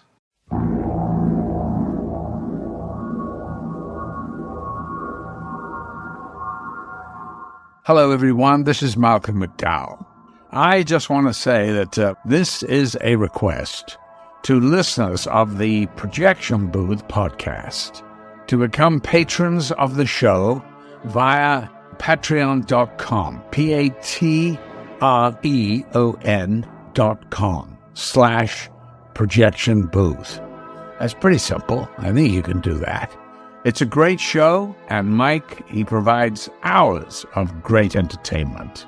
So now it's time to give back, my little droogies. Settle down and take a listen and have a sip of the old Moloko. And then you'll be ready for a little of the old in out, real horror show. Bye-bye. All right, we are back, and we were talking about Metropolis. McGilligan's book had something in it that really knocked the wind out of me. Fritz was attending Los Angeles County Museum, retrospective of his work in 1969. Lang appreciated the retrospectives, but also enjoyed finding details to complain about. He didn't like the musical score the LA Museum used to accompany one of his silent films. I don't like music with my films. They were made to be silent. They should stay silent. Any time there is music, somebody obstructs my rhythms. Why on earth would he say that? The silent films were always shown with music. But then that makes me wonder. That was 1969. I don't know if you've seen the PBS version of Metropolis. I put it on my website. It opens my website so you can watch it. It's damaged, but it'll give you the idea. There was no music in it. They used the East German restoration performed solo by Eckhart Janke. It was the very first film restoration ever released, not just for Metropolis, but of any movie ever. It was the very first restoration ever to be shown to the public. So it was revolutionary in that sense. It made absolutely no impression when it was first shown, but over the next couple of years, it gained some traction, and people got the idea that maybe it's a maybe it would be good to start restoring old movies. But they ran it on BBC Two, 1975. They got a 35 millimeter full aperture print. They ran it at 20 frames per second. Why they chose that speed, I don't know. It looked nice, though. And there was no music. The accompaniment was electronic sound effects. That's the version I saw on PBS Movie Theater in May 1977. Now, I'm quite a purist when it comes to silent movies. I want to see them presented the way they were originally presented, with the sort of music that would originally have accompanied them. This one I forgave because it worked perfectly. And I am wondering, Fritz Lang was still alive in 75, and the East German archive was in contact with him. Did somebody ask him, what sort of music would you like on this? And did he say, I don't want any music on it? And did they then suggest, well, what if we put electronic sound effects? And he said, okay, fine. I don't know. But it worked beautifully. You should watch it. Your website, is that the rjbuffalo.com? I will point people to the right place. I went to your site. I love it. It's very interesting. And like I told you, I wish I had seen it months ago so I could peruse it in more detail in preparation for this. But Ranjit, you pulled out McGilligan physically first, so I'm going to hit you with my McGilligan story. You know, I love that. His assistant, Lang's assistant, Gustav Puttker, is that how you say it? Puttcher? He was basically the slim character. He was on set all the time, but he was also the court jester. They would make fun of him kind of to diffuse tension on set. They'd play practical jokes on him. They do horrible, awful things. He led a terrible life. But there was one stipulation in his contract. Lang, at the beginning of production of every single film, would go to Vienna and they'd have a perfectly cut suit made for him, tailored, absolutely. And he would put it on at the start of the day, and he would take it off at the end of the day. Basically, essentially ceremonial work clothes. And Puttker, his reward for having to put up with Lang, dealing with all of this stuff day after day after day, was he got that suit at the end of production. At the end of every production, he got a little piece of Lang. And I just love that. It's just weird German stuff. We talked a little bit about the music, but we really haven't talked about the effects, which are absolutely amazing. And that's one of the things that I think is why we still talk about this movie today, is just how audacious this film is and just how wonderful it all comes together. The use of the models, the use of, I mentioned the title cards. The title cards are wild because they are not just title cards. Like we think of title cards and like people will be like, oh, well, yeah, Alfred Hitchcock got to start making title cards. And most people yawn and be like, well, okay, great. He could type. It's like, no, title cards were part of the experience. And the title cards for a movie like this, so important. I mean, to have animations of title cards, the idea of the upper and lower, having the title cards animate on the screen and having those words telling us the story, but also telling us the story through the shape, through the form of things, to have, even just the use of the title of Metropolis when the title comes on screen, beautiful animation and just really stunning. And that they even use animation in the movie itself. I mean, I think, Federico, you were going to call out the whole idea of the way that Death's scythe is being animated across Freder when he's having his visions. And it's just wonderful that they do that. It's just a slight little thing, but it makes such a difference. No, it's incredible. Ranjit, I wanted to ask you, what is the German phrase they use for the great united work, Gesellschaftskunst or something like that? They had like a German industry had for where they would combine all of the arts into one like great, and it's something Kunst. I know it's like a great art, but yeah, I did want to, you guys have been talking about the triangles and the titles, and I've just been like itching to talk about the fact that they cut from the film itself into the titles, and then the titles cut back into them. It's so naturalistic. It's done so expertly. And that's why the film works so well. I mean, it's 2.5 hours long, like a belabored saying, but it moves so well because the titles allow you to breathe and they get you in. And this is like the Tower of Babel sequence. They have these beautiful light bars all around to kind of tell you this is a separate story of Maria's. This is like a biblical story. This is something different. And when the Tower of Babel comes up on the titles, it's dripping light. I mean, honestly, it should be dripping blood, but, we'll take it. And I die every single time. I mention this every single time I talk about Metropolis, is that there's one shot when the workers are in the elevator and we start at the top with the human actors in the elevator for the set. And then they move down. Then we cut and we're in the model shot. And rather than doing some kind of like optical, they just have a hand drawing of the workers. Like, this is one of the few films I've seen where they have just artists' work straight in front of the camera. And I live for it every time. The opening titles are just art.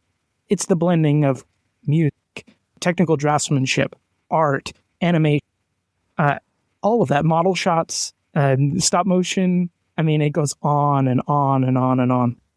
Well, the music is really what helped with the restoration as well, because so many of those cues, like every scene has its own cue, and those notes, I think, what was it? Like the scripts were missing for a while. Some of them were reprinted or pages were reprinted, I think. But like, I don't think that there was a complete version of the script for a while when they were trying to put stuff back together. But it was the music cues that helped guide the hand of the restoration people to say where things were supposed to be properly, just because it was such a complete score.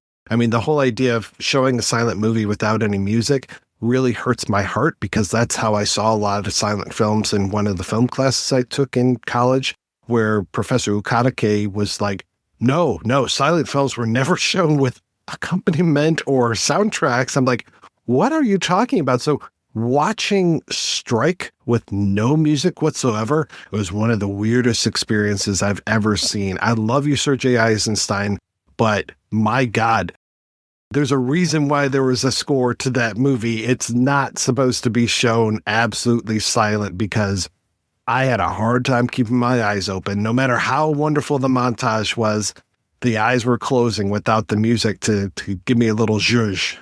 I hated it when in the 70s, when I would go see silent movies, usually they were the most horrible 16 millimeter prints, abridged, blotchy, flickery, and no music at all. You really have to have a strong stomach to get through that. Strong stomach and a lot of caffeine. I didn't do caffeine. You did another one. I found out what it's called. It's called a Gesamtkunstwerk. It's a synthesis of the arts. I'm sorry you guys had to experience film that way. I'm kind of glad I'm younger than you guys, because I've dealt with restorations primarily, but I have had my times. I watched, I think, Earth. What is it, that Russian post the Soviet movie? Yeah, wonderful movie. Yeah, Ukrainian. Thank you very much.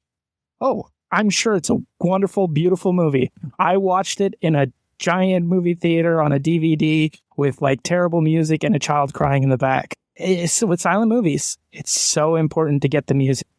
It's just like they say that music and sound effects are basically half of the emotional power of film, but in silence, it might as well be like 60, 70%. Because if you have a terrible time, then you're not going to enjoy the film at all.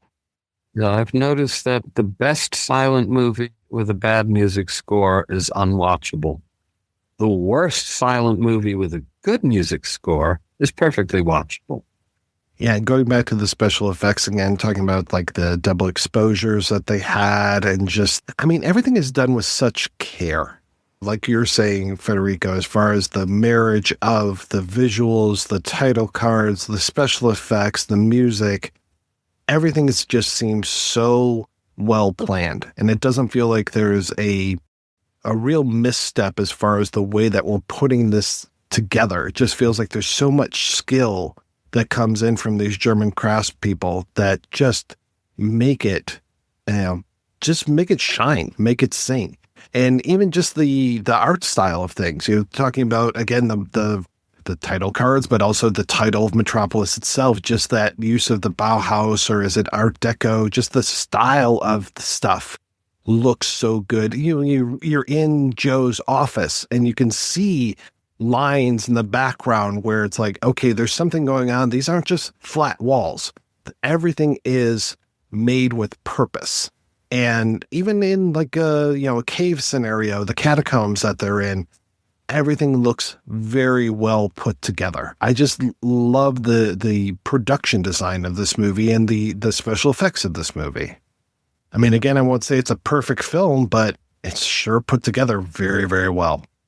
I always go to Blade Runner as my pick for like a film that the production design is almost better than the story. You know, it kind of has like a similar aspect. I mean, I love the story of Blade Runner. I love the story of Roy Batty, but that aspect of, everything is just designed to within an inch of its life. And then you see Blade Runner and then you watch Metropolis and it's like, oh, okay. So, I understand, and people kind of like talk over the fact, all that kind of, this time around was the first time I noticed art in general. Like there's not a lot of adornment on walls in terms of like, paintings or like prints. There's a few, but generally they're kept for the upper classes, which is in keeping with, Europe at a certain point in time. The workers' barracks are completely bare. There's stone. There's no adornment. There's nothing. I mean, there's not even like windows or anything. It's just straight cut.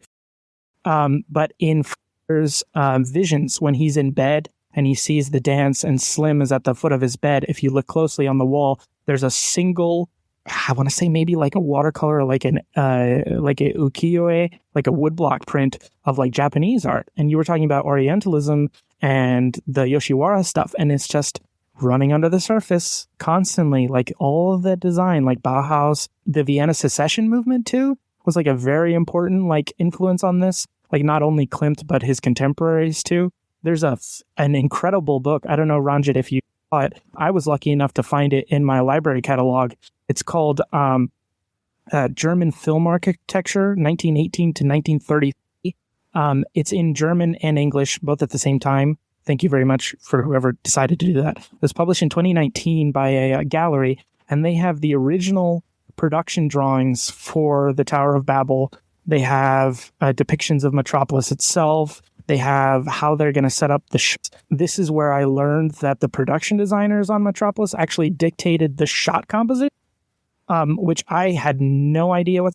Previously on Nibelungen, the production designers actually drew where the camera would be placed, the platform, the height, the actors where they would be placed in the frame, and then they show the drawing and the film, and it's the same image.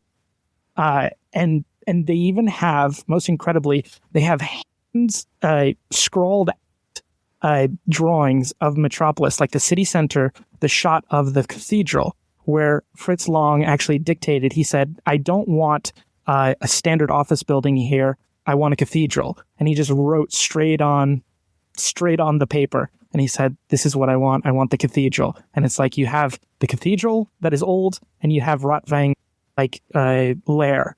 And those are the two kind of like, talking about the German expressionist things, where it's like kind of tips over into old Germany.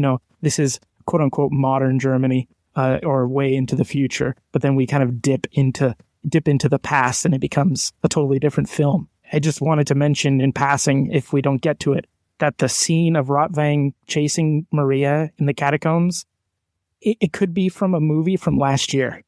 Like, it is the most startlingly contemporary, like, editing feat I've seen in ages. And every time I watch the movie, it takes my breath away. That's probably my favorite part of the entire movie, because Rotwang has the lighting is intentional, where he has the light in his hand.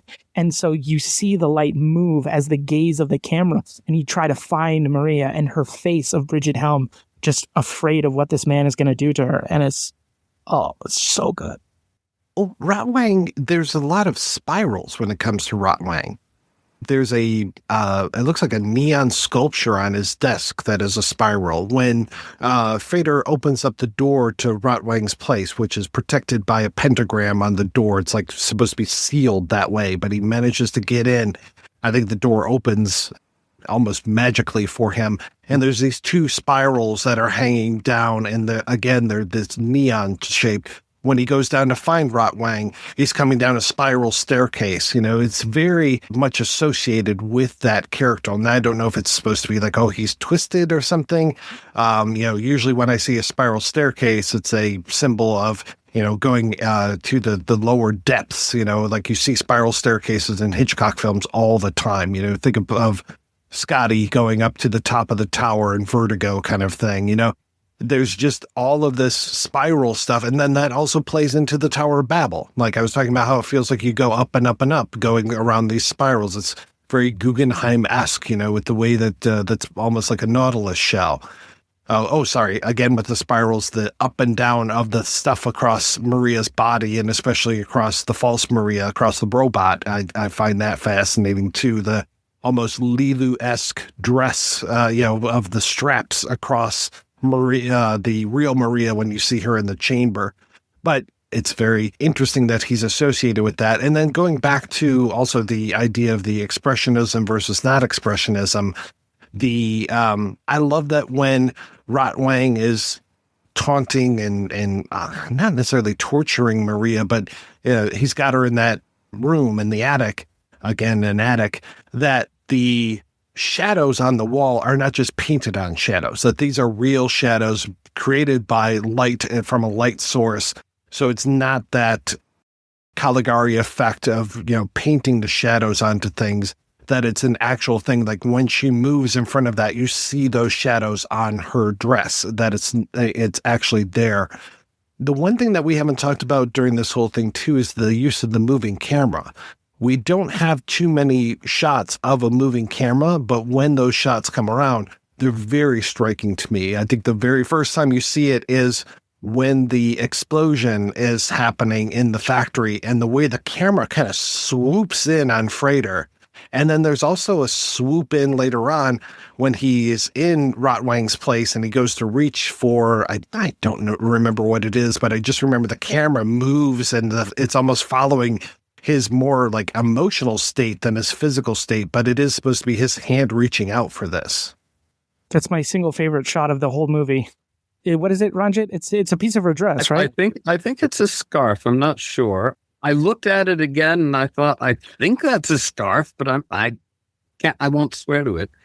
But that startled me when I saw the restoration, because I've seen other versions of the movie before.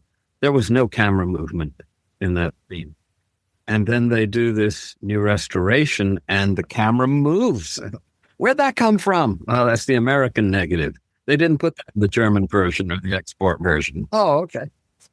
The other thing that's so strange about this is, I know it's something that happened in other films. This wasn't unique to Metropolis, but this idea of shooting with multiple cameras. And when I say multiple cameras, of course, we think, shot, reverse shot, we're going to shoot with two cameras. No, I'm talking more of a Tommy Wiseau type of thing, where you're shooting with multiple cameras that are standing next to each other. And one might be closer, one might be farther. You get a slightly different angle, of course, just because of the geometry of the space.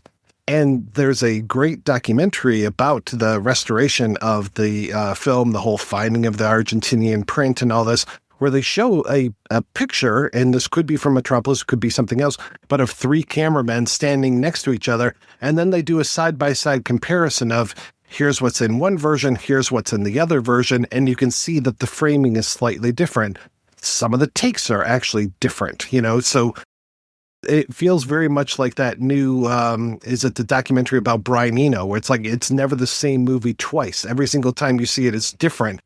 And so this idea of, and I imagine if you tried to catalog, and maybe you've tried to do this, Ranjit, but if you tried to catalog what's going on in these different versions of it, it feels like you would lose your mind. It feels like your cat would start talking to you. Aitan Barsagi, who's another expert on the movie, he and Michael Organ have done marvelous work on this movie. Aitan did the first few minutes of Metropolis, German version, US version, export version, side by side. And you could see they never match. And I've caught that myself, and people would gripe about the Blu-ray release of the Giorgio Moroder version. Why are they using this old print when they could have just substituted the new restoration? No, you can't substitute it. It's all different take. All right, let's go ahead and take a break, and we'll be back after these brief messages.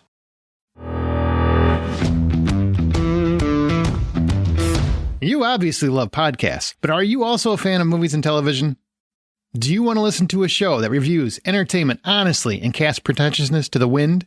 That debates both film and TV topics in a fun, good-spirited way, while still getting to the heart of why we all love them so much? Then don't miss the award-winning weekly podcast, The Hollywood Outsider, now available on your favorite podcast app or at thehollywoodoutsider.com. All right, we are back and talking about Fritz Lang's Metropolis.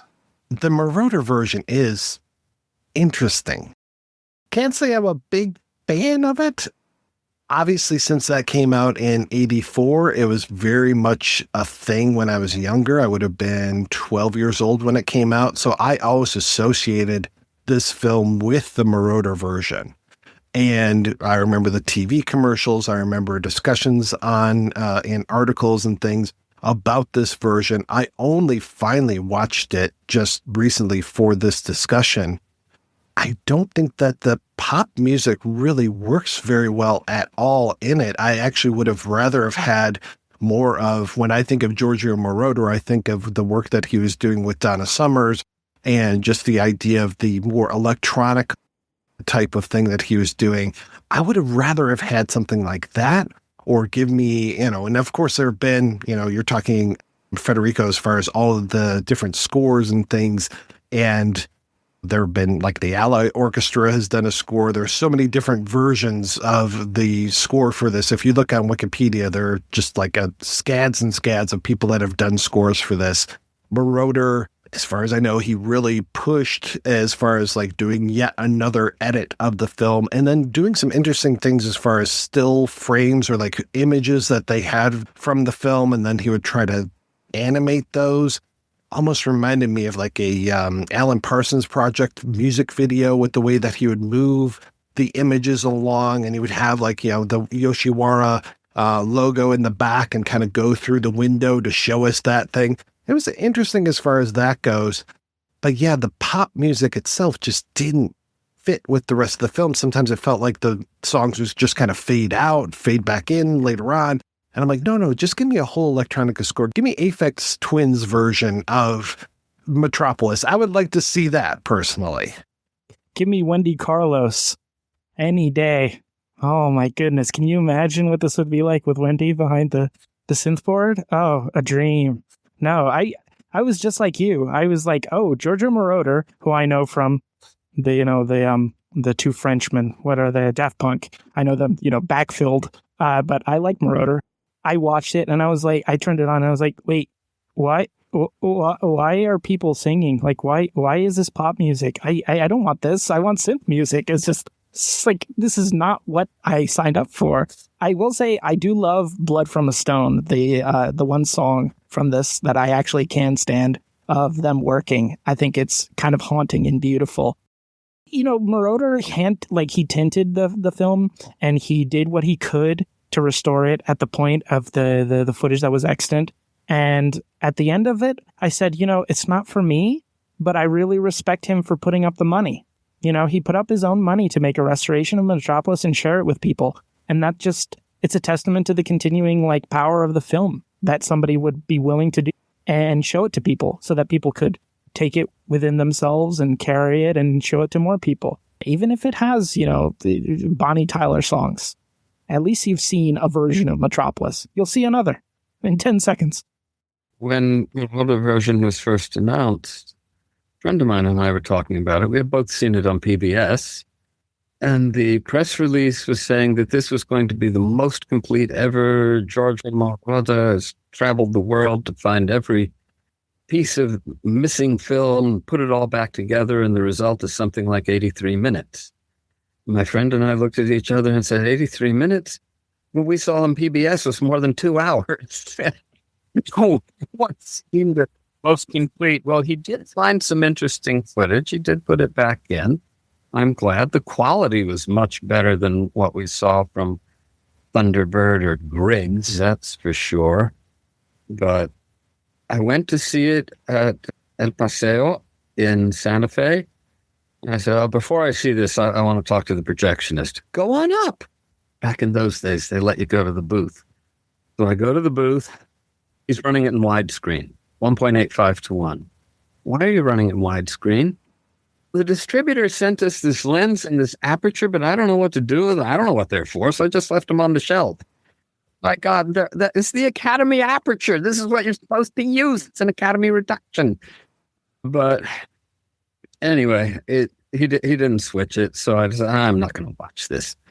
So I waited years until it popped up at University of Buffalo, and there was one projectionist there I liked, and he trusted me. I thought, okay, there are about 4 projectionists there. 1 in 4 chance he'll be there tonight. So I went. He was there. I said, Howard, reach into my pocket. Use these apertures. Bring down the tall screen. And so I got to see the full image as probably the only time that was ever shown at a cinema without being cropped. I watched it, and this tells me a lot about me, and it will tell you a lot about me. I watched the whole movie, and when it ended, I thought there was going to be singing in this. I didn't hear any singing. I heard lots of loud music. I didn't hear any singing because I was so concentrating on the images. I didn't notice that anyone was singing on the soundtrack. But what I did notice about the movie is that this is not what I saw on PBS. This is not what I saw at Don Poncho's. This is some other version of the movie. I wish I could put the 3 side by side to see what the differences are. I can't put my finger on what the differences are. And I've seen them at such great different times. It's not like I watched one and then an hour later I watched another. I saw one. 2 months later, I saw another. More than a decade later, I saw another. And so I couldn't remember what the differences were. I just knew they were very, very different.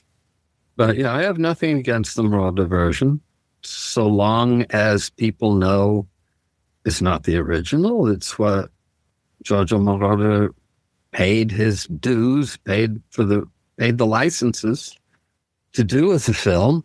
It's a Giorgio Moroder film. It's not a Fritz Lang film anymore. And if you like a Giorgio Moroder film, fine. If you'd rather see the Fritz Lang version, that's available too. I'm okay with it. It did not get a big release because it did not get a good distributor. Well, I don't know where you two saw it, but it did not play at the big houses. Played at the mom and pops. I'm just glad that Freddie Mercury was involved with that Marauder version because there was a deal that was made that then Queen could use the footage, the better footage that, because he did, like you said, put his money into it. There was some restoration that was happening. They were able to use that footage for that Radio Gaga video, which I think is pretty great. And that was my introduction. And that was so strange that music videos for years have been kind of an introduction for some people to classic silent cinema. You talk about, I keep going back to Caligari. There's a great video for Living Dead Girl by Rob Zombie or White Zombie. I don't remember if it's a solo or a band act. That is all Caligari. Or even, and I'm not a fan of this band at all, but Smashing Pumpkins, one of their videos was basically a redo of A Trip to the Moon. So it's like, okay, this is a good way at least to introduce people. So like Marauder and that version of his thing, at least it's a way to get people introduced to old classic cinema. And yes, it's very boulderized, but at least it's there and it's a way for people hopefully to go, I'm interested in finding out more about this. Speaking about vulgarized, I just wanted to bring up a thing about there's a version on YouTube now of a 4K 60 frames per second of the false Maria's like dance. And I don't know if either of you guys got a chance to look at it, even in passing. It's interesting because it's almost like culture wants to pull Metropolis with it. It's like it changes for the times. And people now, they want it to be in color and they want it to be the speed that they like and at the resolution that even if it's, bastardized, even if it's not what Long wanted. I mean, you say Long didn't want any music. I'm not going to go that far. I'm not going to watch Metropolis without music. I can't do it. Don't make me. But what's the PBS version? Watching that version that like 4.3 million views on YouTube. It's like one of the most popular videos.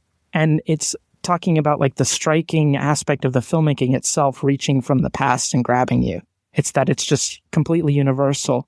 And, seeing that transposed to the metrics of our time of what film and what basically internet media is supposed to look like. It's it's almost Metropolis itself saying, I'm going to be here for a long time. If we're coming up on 100 years, there is no doubt in my mind that 100 years from now, the image of the false Maria in that chair with the rings around her will be where? It might be in a book, it might be on the internet, it might be in art. You're talking about music videos. I mean, it just rolls on and on and on. And that's how silent cinema survives. And I'm so happy the Metropolis survives because so many films of that era just completely got butchered and destroyed, lost in fires, everything. And we have, lunatics and film fanatics to thank for keeping it. The Argentinian Film Archive, it just endures. Oh yeah, we've been talking about this movie for 2.5 hours now, or 2:10. I could talk about it for another 4 hours if we needed to, because there's so much about this. This is tip of the iceberg kind of stuff. And yeah, it's fascinating. You're talking about the way that culture pulls along with it. That influence, we've mentioned so many films that have been influenced by this, so many music videos. I know that, I think it might have been the Rosenbaum and Collette commentary, or it might have been another commentary that I heard where they're talking about, was it Express Yourself, the Madonna video, where it's like, yep, here we go. Here's another influence of Metropolis. And we haven't even talked about the 2001 anime version, which I was reading more about that, and it was based on manga from, was it the 40s? But it was definitely older than the 2001 date. But that 2001 version apparently takes a different track than tact than the manga, and really feels like it's more like beholden to Metropolis itself, but then also with a lot of Blade Runner inside of there, because it's not just a society of a few replicants or a few robots, but it's many, many robots. And this whole idea of the robot underclass, I mean, very iRobot, again, with an influence, very this idea of the servants, the Planet of the Apes-ness of it, where you've got that underclass of difference, and then the way that the difference gets played out. And some of that I'm not a big anime guy. Obviously, we've only done a few anime films on this podcast over the last 14 years, but it was decent and it was interesting. I'm not a big fan of the character design where they look very cartoonish and things. But yeah, I found some of it to be kind of interesting and just a new way of looking at the material, I suppose. I haven't seen it. Michael Organ told me I should see it, but I've never seen it. I guess I will someday. My understanding, and from a press release, is it was based on just one single still from the Metropolis movie. And that's all that the artist ever saw of Metropolis. I don't know if that's true. I really would love to hear your thoughts on the Metropolis version, because like Mike says, it feels like a blend, and I think you'd get something out of it. Absolutely. Because, I wanted to ask you, Ranjit, how many times have you seen Metropolis? I never counted, but probably close to 50 now, but usually in different versions. Mike, have you seen anything 50 times? I probably have seen the original Star Wars at least 50 times, and probably Black Shampoo as well. I've probably seen the General about 100 times. But again, that's because I was trying to research why every 16 millimeter, 8 millimeter, 35 millimeter print, every VHS, every Laserdisc was different. And so I bought them all, went bankrupt, and I compared them all. And I learned a lot that way, that the history of how the prints migrated over a century that would interest absolutely nobody except me. Yeah, most movies I can't even get through once. But Metropolis, I think I made it probably 50 times by now or close to it. But I've seen the Museum of Modern Art version, the Australian version that I I sent you the links to that on YouTube. I saw the 1963 German version with the Rotwang score. I saw the 1965 version with the Konrad Helfer score. I saw the BBC Two version, which was shown on PBS with the electronic score. Yeah, this goes on and on. Every time it's something different, and it's edited differently, and different scenes are missing. A lot of them, they don't even have Maria's dance in the middle. It's gone. Censors it.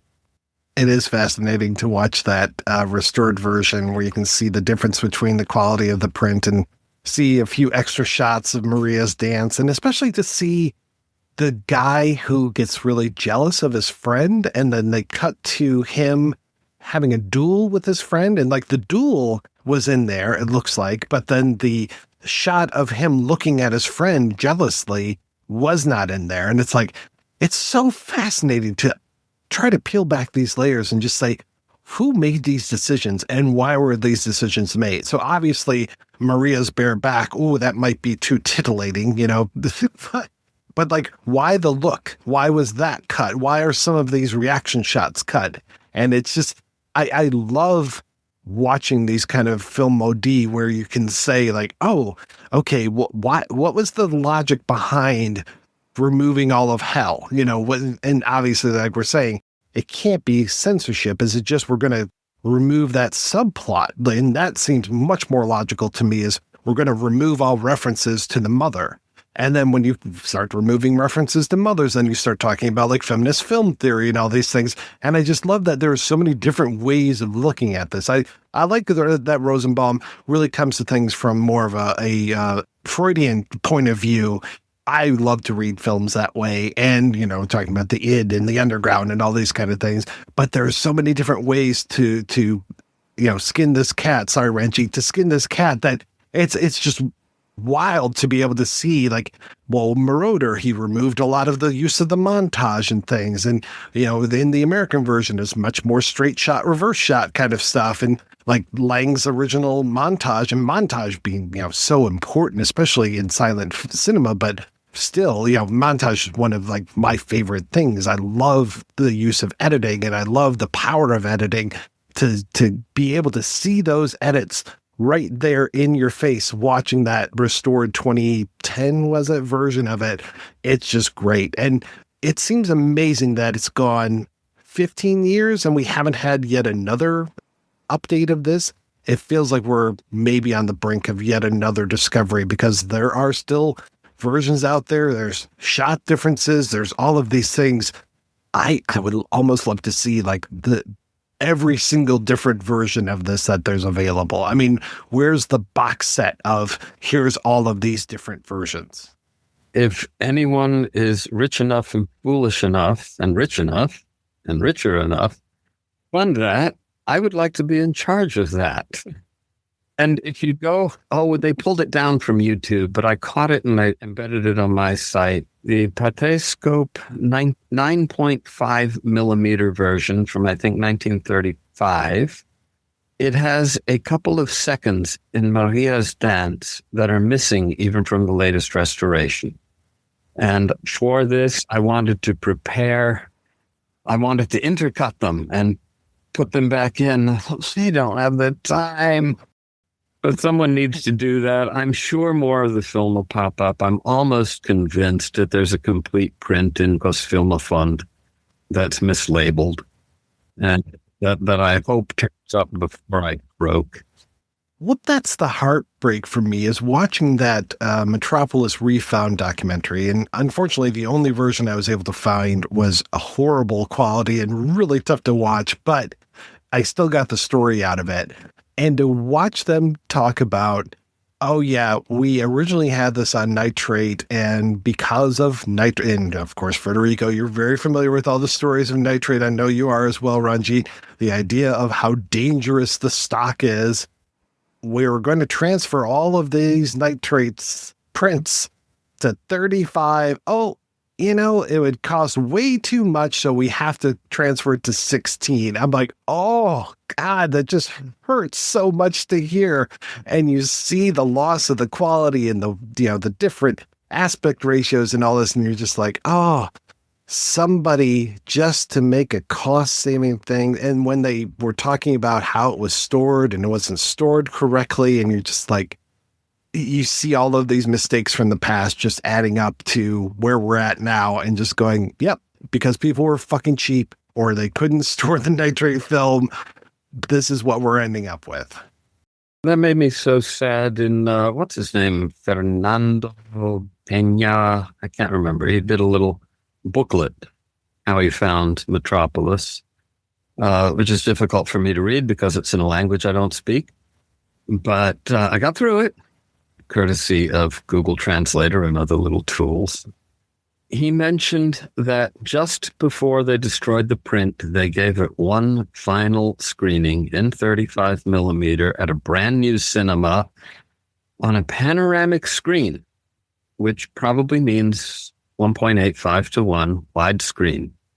You can't watch it run a full aperture movie at 1.85 and see anything. That's cutting off half the image.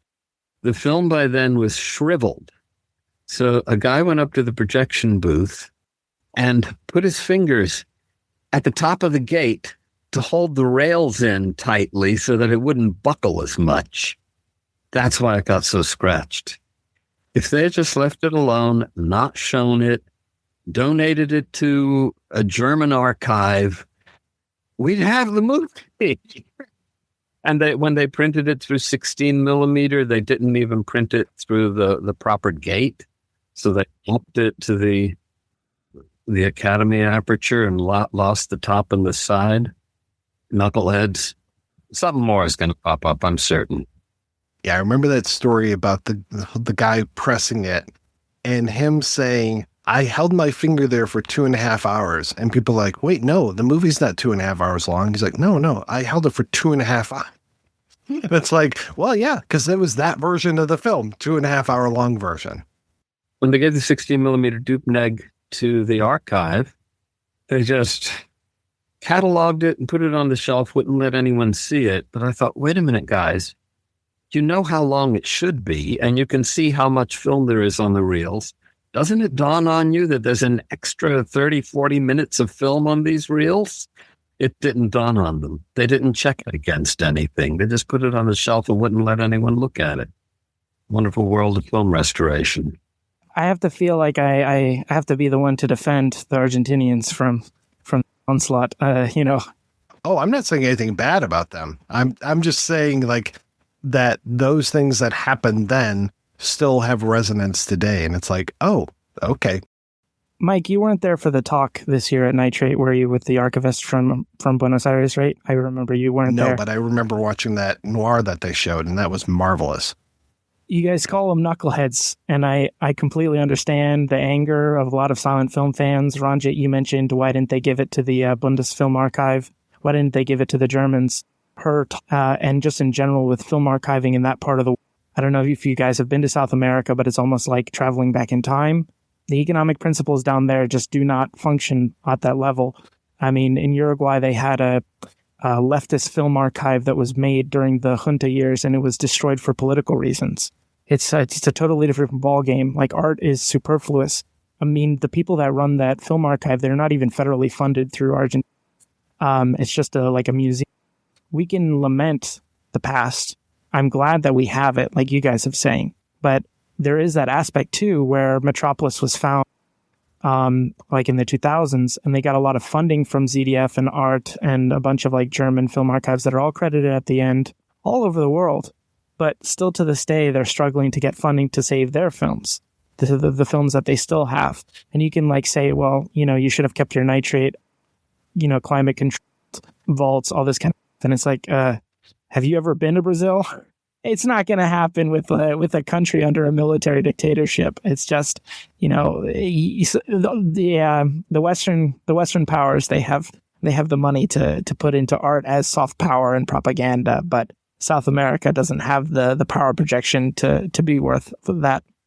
Well, and that there was so much doubt from the Germans when the Argentinians contacted them and said, hey, we have this longer version of Metropolis. And they're just like, didn't respond. like to the original query or anything. It took a guy going to Spain and meeting with a person who knows a ton of, like basically Spain's Ranjit Sandhu, and saying like, hey, here's this, and let's sit down and we're going to watch a dupe that I created on VHS and see the differences.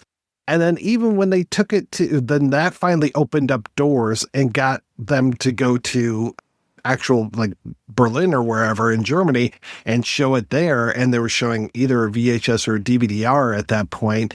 And they're just like, yeah, oh yeah, there's a slight difference here. Oh, there's a slight difference there. And they're not seeing a lot of stuff in the first few reels. And then finally it starts to kick in and they're just like, everybody sits up in their chairs. So they're like, oh, okay, this is interesting.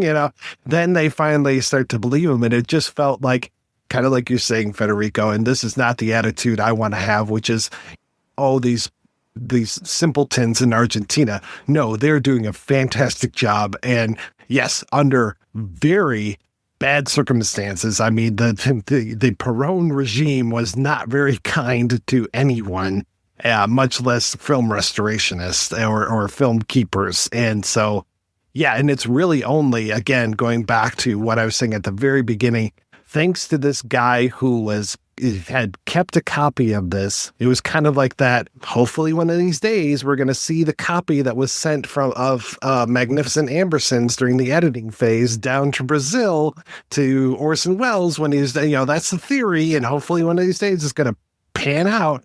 They sent this version down to Argentina. This guy's like, oh, I fucking love this movie. This is fantastic. And then I love too that he changed the ending, that he took a little bit of the early part of Metropolis and put it at the end to show the city still or has been restored. And basically like, now we have our happy ending. So we do have a slightly different end to that version of it, just because the guy was like, no, let's give this a happier ending.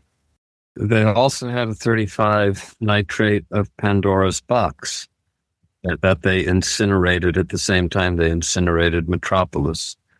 Oh my God, that would have the extra 8 minutes in it. And that might have the proper English broadside posted up rather than the German translation. And they incinerated it, and now we'll never see it. So many things lost like tears in the rain. Never say never. All right, guys, we're going to take another break and play a preview for next week's show right after these brief messages.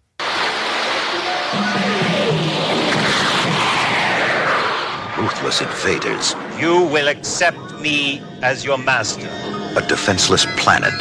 Battle beyond the stars.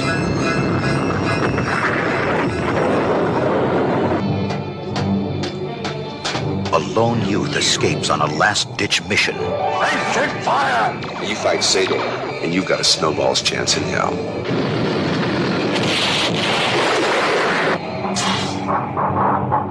Gathering a daring band of mutants, aliens, and space adventurers in a journey that begins at the edge of the universe and ends in a desperate gamble. They'll be able to board us. It won't make any difference. A battle beyond time, beyond space, battle beyond the stars.